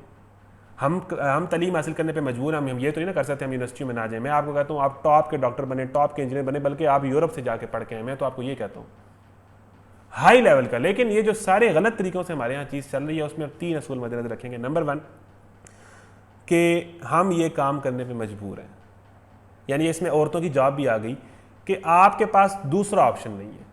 अगर पाकिस्तान में कोई ऐसी यूनिवर्सिटी बन जाए, या अगर आपके शहर में कोई ऐसी यूनिवर्सिटी है जहाँ पर क्वालिटी एजुकेशन भी है और जहाँ पर औरतों और मर्दों के पर्दे का बड़ा या रेलिवेंटली कम बेहया यूनिवर्सिटी है, तो आपके ऊपर फ़र्ज़ हो जाता है कि आप वहाँ जाएँ। आपके पास ऑप्शन था ना। रेलिवेंटली जो बेस्ट ऑप्शन है, जहाँ पर सबसे ज़्यादा आपको इस्लाम के मुताबिक चलने में कंफर्टेबल है, आप वो सिलेक्ट करेंगे। इसी तरह औरतें वही जॉब सेलेक्ट करेंगी जो रेलिवेंटली जहाँ इस्लाम के सबसे ज़्यादा मुताबिक है कंपैरेटिवली। नंबर 1 कि जब आपके पास कोई ऑप्शन ना हो, ठीक है, फिर आप जाएंगे हराम की तरफ। तो को एजुकेशन का हमारे यहाँ यही मामला है कि हमारे पास ऑप्शन ही कोई नहीं, यूनिवर्सिटियाँ सारी इस तरह की। तो ये बात है। पहला ऑप्शन ये कि आपके पास नो अदर चॉइस, तो फिर आप हराम करेंगे। दूसरा ऑप्शन इसमें क्या है, ये स्पेसिफिकली हराम सूअर का गोश्त खाना पड़ जाए, ठीक है ना, खून पीना पड़ जाए, ये उस सूरत में है जब बिल्कुल मौत की कैफियत हो, ऑप्शन ना हो। दूसरे क्या शर्त है, क्या बताई थी मैंने, कि वो आप बहुत कराहत से करें। हम तो ख्वाब देख रहे होते हैं यूनिवर्सिटी में जाने के, हम तो तैयार होकर जाते हैं, हम तो बड़ी खुशी से, हमारा तो यूनिवर्सिटी से बाहर निकलने का दिल ही नहीं करता। समझ रहे हैं आप बात। तो दूसरा क्या अल्लाह ने शर्त बताई, देखिए अल्लाह ताला कितनी साइकोलॉजी से गा है कि जब तुम्हें हराम करने का मौका मिले खुश ना हो जाओ, जनाब हूँ तो इस्लाम वालों भी इजाजत है, मौजा ही मौजा हूँ तो ना अल्लाह ने पूछना है ना आखिरत होनी है, हूँ तो सानू इजाजत है जी ना। आप जब वो हराम काम कर रहे हो, आपको एजुकेशन में जो टाइम गुजार रहे हो, आप अच्छा फील ना कर रहे हो, आपका ईमान कराहत फील कर रहा हो, आप कहें यार मैं किधर आ गया। ये दूसरा असूल है कि बंदा मोमिन के अंदर कोई ऐसा काम जो अल्लाह के हुक्म के खिलाफ हो, उसे करते हुए कराहत हो रही होती है, वो मजबूरी से कर रहा होता है, वो खुश नहीं होता। और होता वाला क्या हमारे यहाँ, जो हमारे यहाँ शरीफ लड़के जाते हैं ना, पहले 2-3 महीने तो वो कराहत फील करते हैं, लेकिन आहिस्ता आहिस्ता वो यूज़ टू हो जाते हैं। तो ये जो यूज़ टू होना है ना उस माहौल के साथ, ये ठीक नहीं है। सिगरेट का पहला कश लेते हुए हम खांसते हैं, फिर बाद में हमें सिगरेट पीने में मज़ा आने लग पड़ता है। तो ये जो हम यूज़ टू हो जाते हैं ना, कहते हैं शुरू में होता था फील, अब तो मुझे कुछ भी नहीं होता। अब तो मैं शुरू में होता था, मैं लड़कियों को देख लेता था तो ये होता था, अब तो मैं कुछ भी नहीं होता लड़कियों को देखने से। कुछ भी नहीं होता है, इसका मतलब ये है कि तुम अब प्रोफेशनल बेशरम हो चुके हो। इसका मतलब ये है, पहले तुम्हें जब कुछ होता था ना, जो कुछ होता था, इसका मतलब ये था कि तुम्हारे अंदर कुछ ईमान है। अब जो कुछ भी नहीं ना होता, इसका मतलब है कि जो कुछ था वो भी गया, मुझे तो अब कुछ भी नहीं होता। इट मीन्स कि आपको बड़ा कुछ हो चुका है, इसका मतलब ये है। तो जो कराहत हमारे अंदर है वो रहनी चाहिए, ये ईमान की लामत है, वो हमारे इन यूनिवर्सिटियों के अंदर हम ये रहनी चाहिए। मैंने आपको कहा ना, आप अगर मैं गलत बात कर रहा हूँ तो आप जो पर्दे के असूल हैं जो मैंने आपको शुरू में पढ़ाए हैं वो पढ़ लें, कितने सख्त कि नबी की बीवियां जिनसे निकाह हो ही नहीं सकता, उन्होंने भी जब सहाबा से बात करनी है तो कैसे करनी है, और इधर क्या चल रहा है, आप समझ रहे हैं ना बात। नंबर 3, ज़रूरत से ज़्यादा नहीं। आपकी ज़रूरत पूरी होगी, आपने लेक्चर ले लिया, बात पता चल गई है, असाइनमेंट का पता चल गया, निकलो यहाँ से, यूनिवर्सिटी में ना रहो। ये जो सारा दिन शाम तक यूनिवर्सिटी में बैठे रहते हैं, उधर वो उसको देख रहा है, उधर वो उसको देख रहा है, उधर वो उसके मसले हल कर रहा है। तो ये है को एजुकेशन में पढ़ने का तरीका कि जब ज़रूरत पूरी होगी, ज़रूरत क्या है, लेक्चर ही लेना है ना, क्लास लेनी है, क्लास ले ली, होगी सारी क्लासें पूरी, चलो निकलो अब यहाँ से, काम पूरा। ये है 3 असूल, अगर आपने सही मुसलमान बन के इस तरह ज़िंदगी गुजारनी, और यही जॉब के अंदर है, ठीक है ना। अब हमारे यहाँ ऐसी जॉब्स हैं जहाँ पर आपको अब बिल्कुल ही आपको वो करना पड़ जाए, तो वो ठीक नहीं है ना। अब हमारे यहाँ बहुत सारी ऐसी जॉब हैं जहाँ पर औरत हिजाब कर सकती है, ठीक है ना। तो आप वही ऑप्शन ढूंढें कि अगर वो ऑप्शन मौजूद है और आप इसी को ले रही हैं तो आप गलत कर रही हैं। अगर आपके पास कोई ऑप्शन नहीं है, और देखें ना अब कैसा माशरा है कि हमारे यहाँ तलीमी इदारों में औरतों को ये कहा जाता है कि आपने पर्दा उतारना है, तो भाई यहाँ तक तो आप उतार लें, लेकिन इससे आगे ना जाएँ, यहाँ पर आप अड़ा लें सुई। और मैं आपको एक आयत सुनाता हूँ कि जो बंदा ऐसी जॉब छोड़ेगा ना जिसमें अल्लाह ताला की नाफरमानी, अल्लाह ताला ने कमाल आयत कही है, वमन यत्तकिल्लाह यजअल लहू मखरजा। सूरह तलाक खोले जी, आप खोल लें, आप दिल करे तो खोल लें, 28वें पारे में जाएं, सूरह तलाक खोलें। अल्लाह ताला कहता है कि जो बंदा मेरे लिए हराम काम को छोड़ेगा ना, या हराम जरिया रिज़्क़ को छोड़ेगा कि अल्लाह ने मना किया छोड़ दो, यहाँ पर मुझे हराम काम करने पड़ते हैं या अल्लाह की नाफरमानी मजबूरी बन गई है, तो अल्लाह क्या करेगा, जो अल्लाह से डरेगा एक तो अल्लाह ताला उसे बचा लेगा, जिस तरह यूसुफ को बचाया, जिस तरह इब्राहीम को बचाया, जिस तरह मूसा को बचाया, एक तो अल्लाह ताला उसको बचा लेगा जो अल्लाह से डरेगा। और नंबर 2 क्या काम करेगा अल्लाह, वयरज़ुक़हु मिन हैसु ला यहतसिब, अल्लाह ताला उसे ऐसी जगह से रिज़्क़ देगा जहाँ से उसका गुमान भी नहीं होगा, वो सोच भी नहीं सकता होगा कि यहाँ से भी मुझे पैसे आ सकते थे। ये अल्लाह ने कहा है, सूरह तलाक की आयत है कि जो अल्लाह ताला के लिए हराम जरिया रिज़्क़ छोड़ेगा, फिर अल्लाह पे ईमान रखे, कोशिश करे, तलाश करे, अल्लाह ताला देखें उसकी कैसी नैया पार करता। अल्लाह पे ईमान रखें। अगर आप किसी ऐसी जॉब में ऐसी चीज़ें फंस गई हैं जहाँ पर आपको बिल्कुल ही इस्लाम के उलट चलना पड़ रहा है और आपके पास दूसरा ऑप्शन है, तो आप उस तरफ जाएं, आप उसको छोड़ दें, अल्लाह पे ईमान रखें। तो ये 3 असूल हैं, पढ़ लें दूसरे पारे में कि जब हालत इस्तरार है, ये हालत इस्तरार उसको कहते हैं जब हम हराम काम करने पर मजबूर हो, हमारे पास ऑप्शन ना हो। नंबर 2, हमने वो काम कराहत के साथ करना है। नंबर 3, हमने वो काम ज़रूरत की हद तक करना है, उससे ज़्यादा ज़रूरत पूरी होगी है तो उससे निकलना है और बचना है। तो ये हालत इस्तरार। और उसके बाद अब आगे एक बात की जाती है कि जी इस्लाम में औरत से बात करना ही हराम है, तो ऐसी बात भी नहीं है। तो मैं आपको एक फार्मूला बताना चाह रहा हूँ, PPL फार्मूला इसको कहते हैं, कि औरत मर्द बात कर सकते हैं, कोई ऐसी बात नहीं है। हम यूनिवर्सिटी में हमें बात करनी पड़ जाती है तो ऐसा मसला नहीं है। तो इसमें प्रैक्टिकल चीज़ क्या है, PPL फार्मूला आप ध्यान में रखें कि वो बात हो पर्पसफुल, PPL पर्पसफुल हो, दूसरा P है प्रोडक्टिव हो या पॉजिटिव हो, और तीसरा L है लिमिटेड हो। PPL फार्मूले पे आप अमल करें कि आपको कभी किसी औरत से बात करनी पड़ गई है या मर्द को अगर आप ज़रूरत पड़ गई है। इसी तरह फीमेल टीचर्स हैं तो फीमेल टीचर्स भी हमें पढ़ना पड़ता है। तो ये एक किस्म की हालत इस्तरार ही है ना कि जितना हम अपनी नज़र की हिफाजत कर सकें, जितना बचा सकें, जितना करें हम उतना करें, लेकिन मजबूरी तो है। तो इसलिए यही बात की जाती है कि हमें चाहिए कि हम अपने माशरे में इस्लाम का निज़ाम लाएँ ताकि हम इन जगहों पे रहने की वजह से, इसलिए अल्लाह ताला ने हम पे फ़र्ज़ किया कि इस निज़ाम को चेंज करो। डॉक्टर इसरार यही बात बार बार करते थे कि ये निज़ाम तो ऐसा निज़ाम है कि जहाँ पर तो भाई कोई बात है ही नहीं अल्लाह रसूल वाली। तो हमारे यहाँ जो एक चीज़ फ़र्ज़ हो जाती है कि इस निज़ाम को चेंज करने की जिद्दोजहद हमारे अंदर होनी चाहिए कि हमने इसको ठीक करना है, हमने रिफॉर्म्स लानी है, हमने इस मुल्क को वाक़ईतन पाकिस्तान का मतलब क्या ला इलाहा इल्लल्लाह बनाना है। बस कलमे का नाम पे ले लिया बस बात खत्म होगी, ये नहीं। ठीक है, तो ये क्या चीज़ करें कि आप जो है PPL कि आप कभी लड़के से बात करें, एक तो वो बात पॉजिटिव हो, प्रोडक्ट किसी मकसद के लिए हो, ज़रूरत है, मकसद है आपकी। ज़ाहिर है जब आप औरतें शॉपिंग करने जाती हैं तो सामने मर्द ही होता है, तो ज़रूरत है ना, तो बस ज़रूरत की बात, मकसद की बात करें। और एक और तरीका बता दिया कि अपनी गुफ्तगू के अंदर नरमी पैदा ना करें, लहजे के अंदर औरतें बात कर लें। जो मकसद की बात है, कोई काम है, कोई ज़रूरत की बात है, कोई प्रोडक्टिव बात है, पॉजिटिव और प्रोडक्टिव बात, पर्पसफुल बात। और जब वो पर्पस पूरा हो गया है, अब आगे पीछे की दाएं बाएं की और क्या चल रहा है, ये छोटे छोटे जो हमारे अंदर चोर है ना, इनको ख़त्म करें। और बात लिमिटेड हो, ज़रूरत से ज़्यादा लंबी बात ना हो, लिमिटेड बात हो, बात ख़त्म होगी, ख़त्म। PPL positive, productive and limited, यही है मैन और वुमन इंटरेक्शन जो करना पड़ जाए। तो ये नहीं है कि किसी औरत से बात कर गई है तो क़यामत आ गई। तो ये एक चीज़ थी। उसके बाद आगे चले जी, मैं जल्दी जल्दी आगे चलता हूँ, शायद मेरे 5 मिनट और ऊपर हो जाए, लेकिन मैंने आपको हमने पौने 3 से 4:30 तक का टाइम दिया। इंशाल्लाह इसमें हम पूरा करने की पूरी कोशिश कर रहे हैं। अच्छा जी, अब एक और सवाल होता है जी बहुत ज़्यादा कि पर्दा कौन सा करना है। एक तो मेरा ख्याल है अब आप इस नतीजे पे पहुंच चुकी होंगी कि आपने पर्दा करना है। अगर अभी भी आपने ये जहन नहीं बनाया और आपने सोचा हुआ है कि नहीं खैर है, कोई नहीं, अल्लाह माफ़ करेगा, तो इस गलतफहमी बना रहे हैं, वो औरतें जन्नत की खुशबू भी नहीं पाएंगी, तो हिम्मत करें और करें, अल्लाह इज़्ज़त देगा। अल्लाह के पास ही जाना ना, घर वालों में, घर में माहौल नहीं है, माशरे में होने का, हिम्मत करें, अड़ जाएँ। वल्लज़ीना आमनू अशद्दु हुब्बन लिल्लाह, ज़रा दिखा कर करके दिखाएं, अल्लाह से इश्क पता चले। और कुर्बानी, जब आप कुर्बानी से गुजर जाएंगे ना, फिर आपको ईमान की मिठास मिलेगी और मिलेगा। ये गर्लफ्रेंड, बॉयफ्रेंड और ये जो सारे नंबर सेव किए हुए ना, आज डिलीट कर दें, एक नई ज़िंदगी का आगाज़ करें, देखें अल्लाह। और वही बात है कि द मोमेंट जब बंदा मोमिन तौबा करता है, वो सारी बात करें। बहुत सारे लड़के कहते हैं मेरे से बहुत सारे गुनाह हो गए, ये हो गया, वो हो गया। भाईजान, मुसल्ला बिछाओ, अल्लाह के सामने रो के तौबा करो, सफाई हो जाएगी गुनाहों की। अब हमारे यहाँ वो जिना की सज़ा और वो वाला मामला तो है नहीं ना। अगर आपने तौबा कर ली है ना, अगर आपको नहीं पता था जो मैं करता रहा हूँ, जहालत में ज़िंदगी गुजर गई है, तो एक तरीका है, मुसल्ला बिछाएं, 2 नफल पढ़ें, अल्लाह से रो के माफ़ी मांगें और कहें कि तौबा करें, आइंदा मैं नहीं करूँगा, सारे गुनाह वाइप आउट, माफ़। ज़्यादा से ज़्यादा अल्लाह की राह में सदका करें, आगे से ना करें, बस इतनी सी बात है। एक दफ़ा आपने तौबा करनी है, ये है इस्लाम।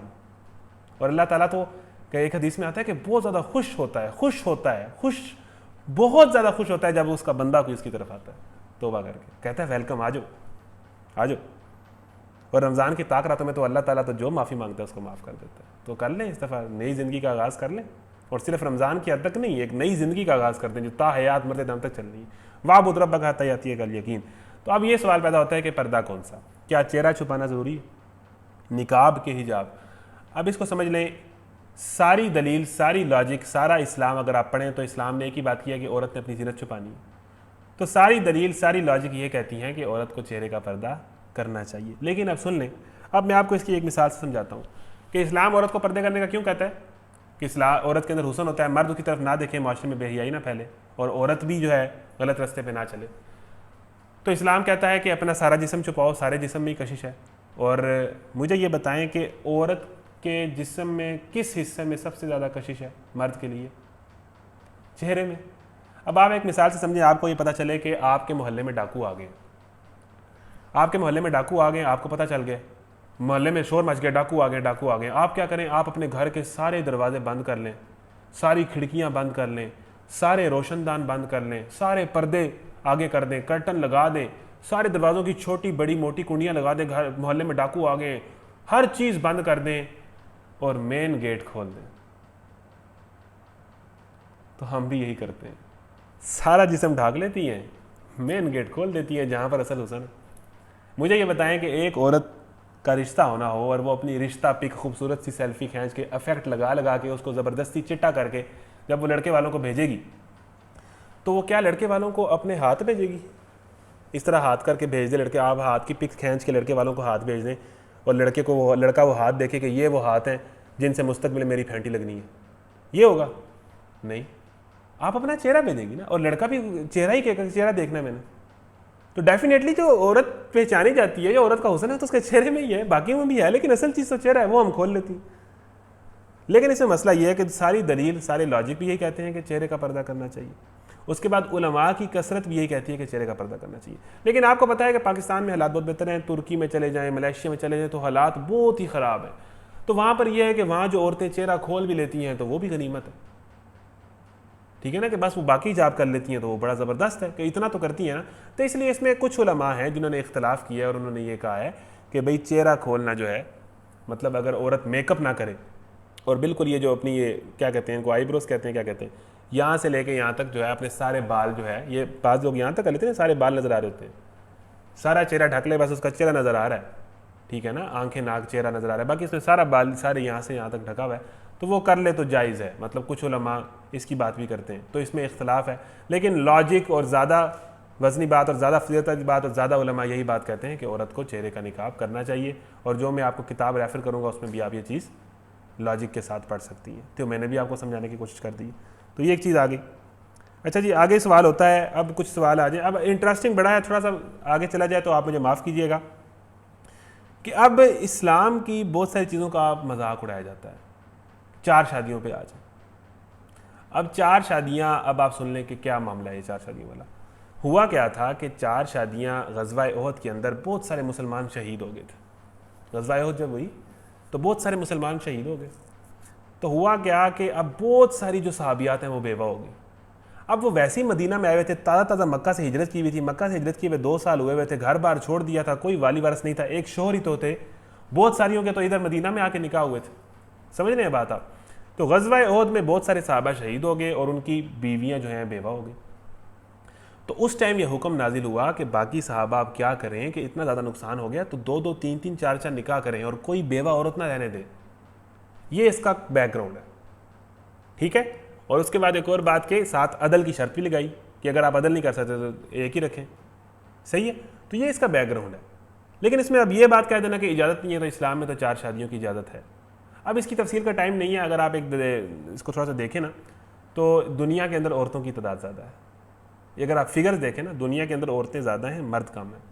क्या लें कि 47-48% मर्द हैं, 53-54%। अब आप इसको भी देखें तो अगर 48% मर्दों की 48% औरतों से शादी होगी तो बाकी 5% कहाँ जाएंगी? मुझे बताएं। हर किसी को तो यही होता है ना कि मुझे मेरा शोहर मिल जाए, तो बाकी 5% के हकूक़ पे डाका नहीं होगा। और फिर उसके बाद जो बेवा औरतें हैं वो अलहदा। तो जो 4 शादियों का कंसेप्ट है वो लॉजिकल है कि एक तो औरतों की तादाद ज़्यादा है, फिर दूसरा अगर आप मर्द को देखें, औरत जो है ना उसके अंदर जो ख्वाहिश अल्लाह ने दी है वो एक ही मर्द की दी है, और जो मर्द है उसकी एक शादी करने के बाद भी उसके अंदर ख्वाहिश रहती है।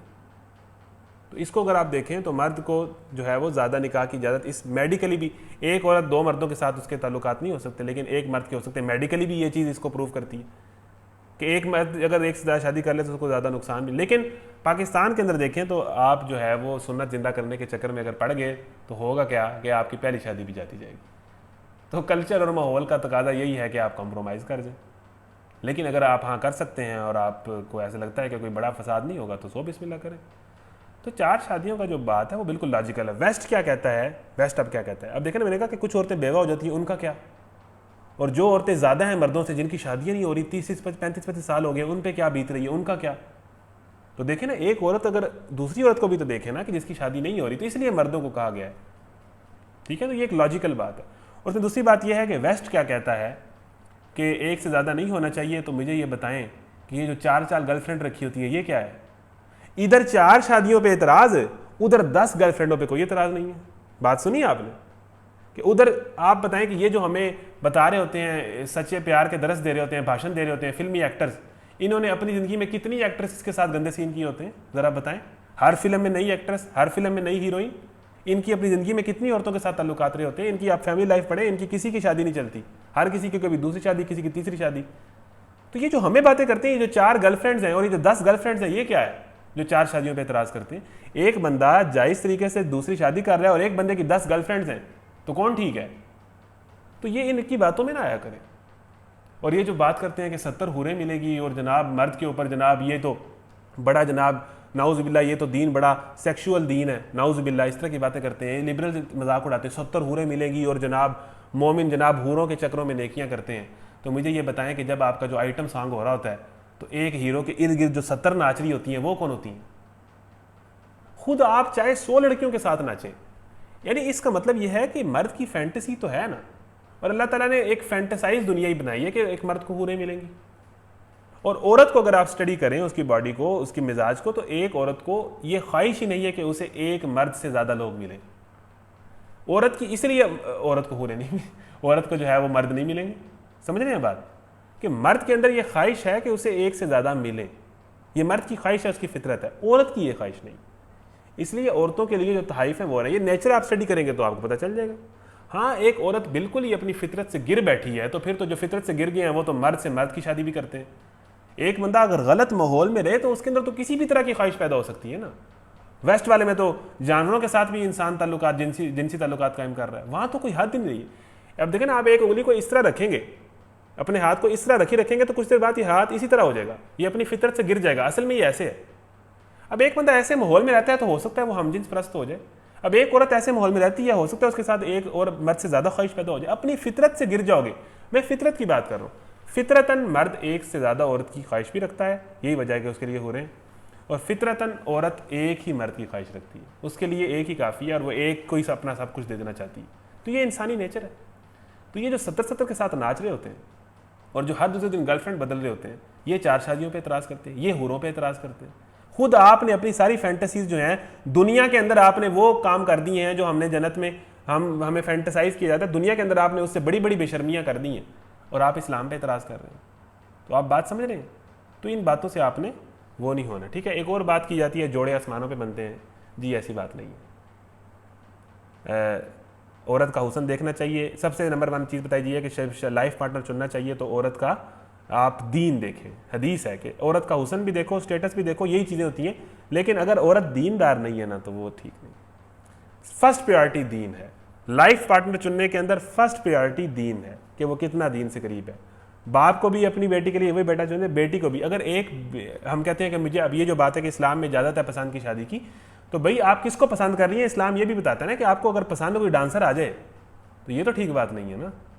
पसंद आपकी मेयार हो कि वो बहुत बाहिजाब है, बहुत बापर्दा है, वो आपकी कोई कज़न है, आपकी कोई महल्ले वाली, आपको पसंद आ गई, इट्स ओके, आप उससे निकाह करें, आप उसको पैगाम भिजवाएं सरप्रस्त के थ्रू, जो तरीकाकार है वालिदैन को कहें, और वालिदैन को करना चाहिए। स्टेटस हुस्न सारा देखना चाहिए, लेकिन ये मेन चीज़ दीन है। और इसी तरह औरत को भी यही करना चाहिए। तो जोड़े यहीं बनते हैं, और जोड़े किस तरह बनाने हैं अल्लाह ताला ने बता दिया है कि मेन चीज़ दीन है, हदीस बताती है हमें। ठीक है, आगे चलें जी। ये सारी चीज़ें आ गई तो चले जी। अब ये लेक्चर का आखिरी हिस्सा है, 2 मिनट में मैं इसको कवर कर रहा हूँ, तो आखिरी बातें हैं। अब सोल्यूशन क्या है जी? सोल्यूशन क्या है जी? सोल्यूशन पे आ जाए जल्दी जल्दी। थोड़ा सा लंबा हो गया, अगर लंबा होता है तो आप मुझे प्लीज़ माफ़ कर दें। आज आखिरी लेक्चर है, उसके बाद बात कल आखिरी लेक्चर है, सॉरी 30 पारे की आखिरी सूरत है, कल लास्ट या कुरान क्लास है। तो अगर लंबा होता है तो आप प्लीज़ मुझे उसके लिए आपसे लिए पेश की सॉरी। अब आपने बचना किस तरह है? सोल्यूशन क्या है? सोल्यूशन ये है कि आप गुनाह को कन्फेस करें। हमारे यहाँ जो ये बात होती है ना कि मानना ही ना और जनाब शर्मिंदा ही ना होना। नंबर 1, आप गुनाहगार हैं, इस बात को एक्सेप्ट करें। नंबर 2, डोंट रिलैक्स, आप अवेयर रहें। ठीक है ना, रिलैक्स नहीं होना कि खैर है जी ये गुनाह हो रहा है, खैर है खैर। अपने आप को मुसलसल बी अवेयर रखें, बी मोटिवेट रहें। तौबा तुन नसूह, नंबर 1 चीज़ है कि अभी तो मुसल्ले पे बैठे ना, तौबा करें, पिछले सारे गुनाह तो ज़रा क्लियर करवाएं। ये तो सारे गुनाह। आगे क्या है, मेंटल एंड लॉजिकल सेटिस्फेक्शन। जो चीज़ आपको इस्लाम पे चलाएगी ना, जब आपको लॉजिकली आप इस्लाम को स्टडी करेंगे, जिस तरह हमने हर हुक्म को पढ़ाया है, सिखाया है, तो आप जब मेंटली और लॉजिकली सेटिस्फाई होंगे तो आप इस्लाम पर आसानी से चल सकेंगे। वजह ये होती है कि हम इस्लाम से बदजन होते हैं, फिल्मों गानों की वजह से हमारा बहुत सारे सवालात होते हैं, तो हम इस्लाम पर चल नहीं पा रहे होते। Understand the benefits and harm. आप जो जिना का और गलत रस्ते के नुकसानात हैं वो समझें। अल्लाह ताला कहता है कि हो सकता है जो तुम्हारे लिए चीज़ बुरी है वो अच्छी हो, और जो चीज़ तुम्हें अच्छी लग रही है वो तुम्हारे लिए बहुत बुरी हो। बहु वकुरहुल लकुम।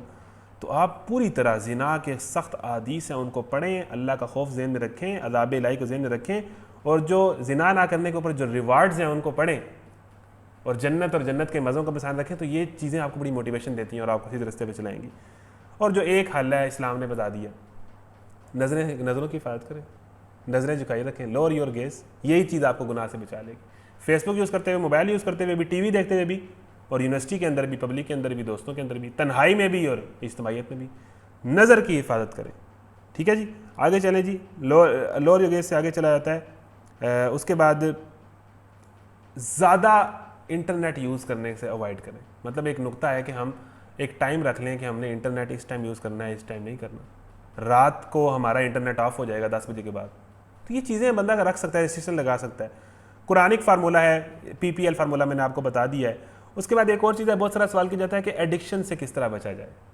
एडिक्शन से बचने के 3 तरीके हैं। नंबर 1, अगर आपकी कंपनी बुरी है ना, आपकी कंपनी में लड़के सिगरेट पी रहे हैं, लड़कियों को छेड़ रहे हैं, हो ही नहीं सकता कि आप वो काम ना करें।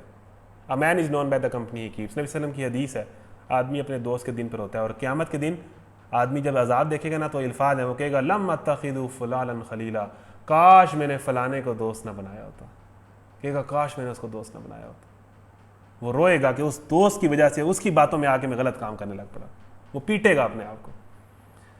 तो बुरी कंपनी से अगर आप बच के, अगर आपके दोस्त अल्लाह वाले हैं या बुराई बेहयाई से बचने वाले हैं, तो आप बच के। कन्फर्म बात है, अपनी कंपनी ठीक कर लें। बुरे दोस्तों को या छोड़ दें, या उन्हें कहें कि अभी बंदे का बच्चा बन जा, नहीं तो मैं तुझे छोड़ रहा हूँ, छोड़ दी। अच्छे दोस्तों में अच्छी कंपनी। नंबर 1, ये मेन चीज़ है, आपको बचा ले जाएगी। नंबर 2, जल्दी निकाह। नहीं हो रहा तो लड़के करा लें, जल्दी निकाह। नंबर 3, नज़र की हिफाजत बताया गया है। नंबर 4, अगर नहीं हो रहा तो रोज़े रखें, रोज़ा शहावत को तोड़ता है, बड़ी ऐसी चीज़ है। तो उसके बाद एक और चीज़ है, कुरान से और इस्लामिक लेक्चर से और इस तरह के प्लेटफॉर्म से ताल्लुक़। हम जब लेक्चर सुनते हैं तो हमें 1-2 दिन, 1 हफ्ता असर रहता है, फिर हम भूल जाते हैं। तो हर महीने ही हमारी रूटीन हो के हर हफ्ते 2 हफ्ते बाद हमारी ये तज़कीर हो रही हो, हमारा सिलसिला चल रहा हो, हमने ऐसे चैनल सब्सक्राइब किए हों, ऐसे हमारे पास चीज़ें हों। और नंबर 4, जो आपने गलत पेजेस लाइक किए हुए ना फेसबुक पे, जो आपने मुख्तलिफ एक्ट्रेसेस का लाइक और फॉलो किया हुआ है और सी फर्स्ट पे लगाया हुआ है, ज़रा अनफॉलो कर दें। होता क्या है कि नेट के अंदर हम बड़े ईमान के साथ चल रहे होते हैं, जब एकदम गलत चीज़ आती है हम भाग जाते हैं। एक तो टिकटॉक का अकाउंट बंद करें ना, नंबर 1 ये टिकटॉक ज़रा बंद करें। एक टिकटॉक बंद करें, इसमें तो है ही बेहयाई। इंस्टाग्राम पे जो आपने एक्टर एक्ट्रेसेस को फॉलो किया होता है, ये जो नंगे कपड़े है, अब इंसान देखे, इंसान का इरादा बदल जाता है, इंसान तो कमज़ोर है। तो जो पेजेस आपने गलत किए हैं उनको अगर आप अनफॉलो करें और अपनी फेसबुक पे कुछ खास प्राइवेसी लगाए ना, देखिए क्या होता। आपके सामने कोई चीज़ ऐसी आनी नहीं है। और ये जो आपने मुख्तसरी फ्रेंड्स बनाई हुई है, इनको ज़रा अनफ्रेंड करें। जो आपने खास इस, वैसे कोई आपकी आईडी में तो ऐसी बात नहीं है, लेकिन अगर आपकी खालिस किसी को ऐड किया हुआ है चैटिंग के लिए, व्हाट्सएप के लिए, खालिस इस मकसद के लिए, ज़रा करें अनफ्रेंड। जब आप इन रस्तों को छोड़ देंगे ना, तो आप गुनाह से बचेंगे। ठीक है ना। तेरी यादों के रास्ते की तरफ एक कदम भी नहीं बढ़ूंगा मैं, दिल तड़पता है तेरे ख़त पढ़ के, अब तेरे ख़त नहीं पढ़ूंगा मैं। वो जो आप उसके ख़त पढ़ना शुरू हो जाते हैं ना, मैसेजेस, फिर आप पुरानी दुनिया और पुरानी यादों में चले जाते हैं। तो ये गाने जो आपने मोबाइल में भरे हुए हैं और नंबर जो भरे हुए हैं, ज़रा ये डिलीट करें, रिस्ट्रिक्शन लगाएं, पेजेस को अनफॉलो करें, अच्छी कंपनी ज्वाइन करें, कुरान के साथ हफ्तावार ताल्लुक़ रखें, नमाज की पाबंदी करें। नमाज टूल है बुराई और बेहयाई से होती है। इन्न सलात तन्हा अनिल फ़ाहिशाइ व मुनकर। बावजू रहेंगे, पाक रहेंगे तो बुराई और बेहयाई से बचेंगे। नेट को एक खास टाइम में यूज़ करें, अच्छी कंपनी मेन टूल है, रोज़े रखें, जल्दी निकाह करें। सारा सोल्यूशन ही सोल्यूशन है, कुछ भी नहीं होगा, बच जाएंगे, कोई मसला ही नहीं।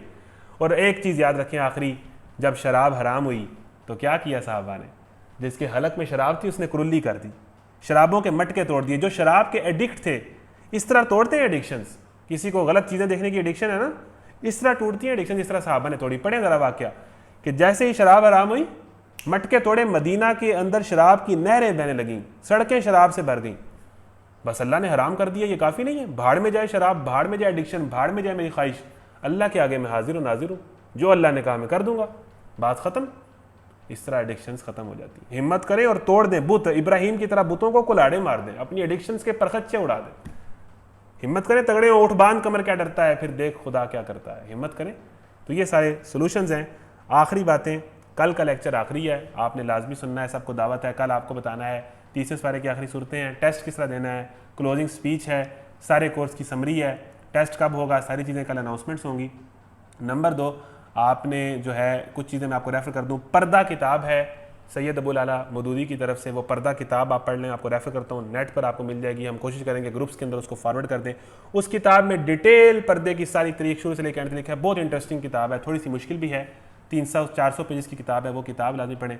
और अगर आपने फिल्म और ड्रामा और नेटफ्लिक्स से बचना है तो एक आजकल ड्रामा आया हुआ है तुर्किश ड्रामा, जो लोग इस काम में नहीं है वो तो ना देखें, लेकिन जो लोग बॉलीवुड और हॉलीवुड के एडिक्ट हैं ना, तो वो अपनी एडिक्शंस को शिफ्ट करें। दिरिलिश अर्तुरुल देखें, पीटीवी से ऑन एयर हो रहा है, बहुत कमाल ड्रामा है, पूरा इस्लाम आपको वो ड्रामा समझा देगा।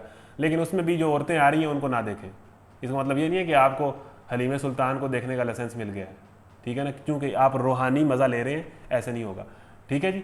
उसके बाद ये भी आपको रेफ़र करना था। इसके अलावा एक सवाल बड़ा पूछा जाता है कि इस्लाम में हज़रत आयशा का 9 साल की उम्र में निकाह हो गया, तो ये ठीक है कि नहीं ठीक। इसके ऊपर डॉक्टर जाकिर नाइक का एक पूरा क्लिप मौजूद है, आप यूट्यूब पे सर्च करें, बड़ा ज़बरदस्त जवाब दिया डॉक्टर जाकिर नाइक ने हज़रत आयशा के निकाह वाला। इसके अलावा एक और चीज़ है जी कि जो है इक्वालिटी के ऊपर काफ़ी बातें हो रही थी, मर्द और औरत इक्वालिटी है, उसके ऊपर डॉक्टर जाकिर नाइक की क्लिप भी हैं। हमारे इस यूट्यूब चैनल पे एक लेक्चर है, मेरा जिस्म किसकी मर्ज़ी के नाम से, 1 घंटे का, वो आप सुन लें, उसमें हमने काफ़ी बात की है equality of man and women के अंदर, इसी चैनल के अंदर। तो आखिर में आप इस चैनल को सब्सक्राइब करें। डिस्क्रिप्शन के अंदर हमने इंस्टाग्राम का भी लिंक दिया हुआ है, इंस्टाग्राम के अकाउंट का, आप उसको भी फॉलो कर सकते हैं। फेसबुक पेज हमारा जो है उसका भी लिंक दिया हुआ है, आप उसको भी लाइक कर सकते हैं। तो ये सारे लिंक्स हमने डिस्क्रिप्शन में, यूट्यूब की वीडियो जो ऑन एयर हो रही है उसके अंदर डिस्क्रिप्शन में सारे लिंक्स दिए हुए हैं, आप इनको भी फॉलो करें, यूट्यूब चैनल को सब्सक्राइब करें। कल आखिर लेक्चर है, आपसे मुलाकात होगी। अल्लाह ताला से दुआ है कि वो हमें बुराई से, बेहयाई से और बदअखलाक़ी से महफूज फरमाए। वाखिर दावाना अल्हम्दुलिल्लाहि रब्बिल आलमीन। अस्सलामु अलैकुम वरहमतुल्लाह। फीडबैक लाजमी दीजिएगा कमेंट्स के अंदर और व्हाट्सएप ग्रुप के अंदर इस लेक्चर के हवाले से। बहुत शुक्रिया। अस्सलामु अलैकुम।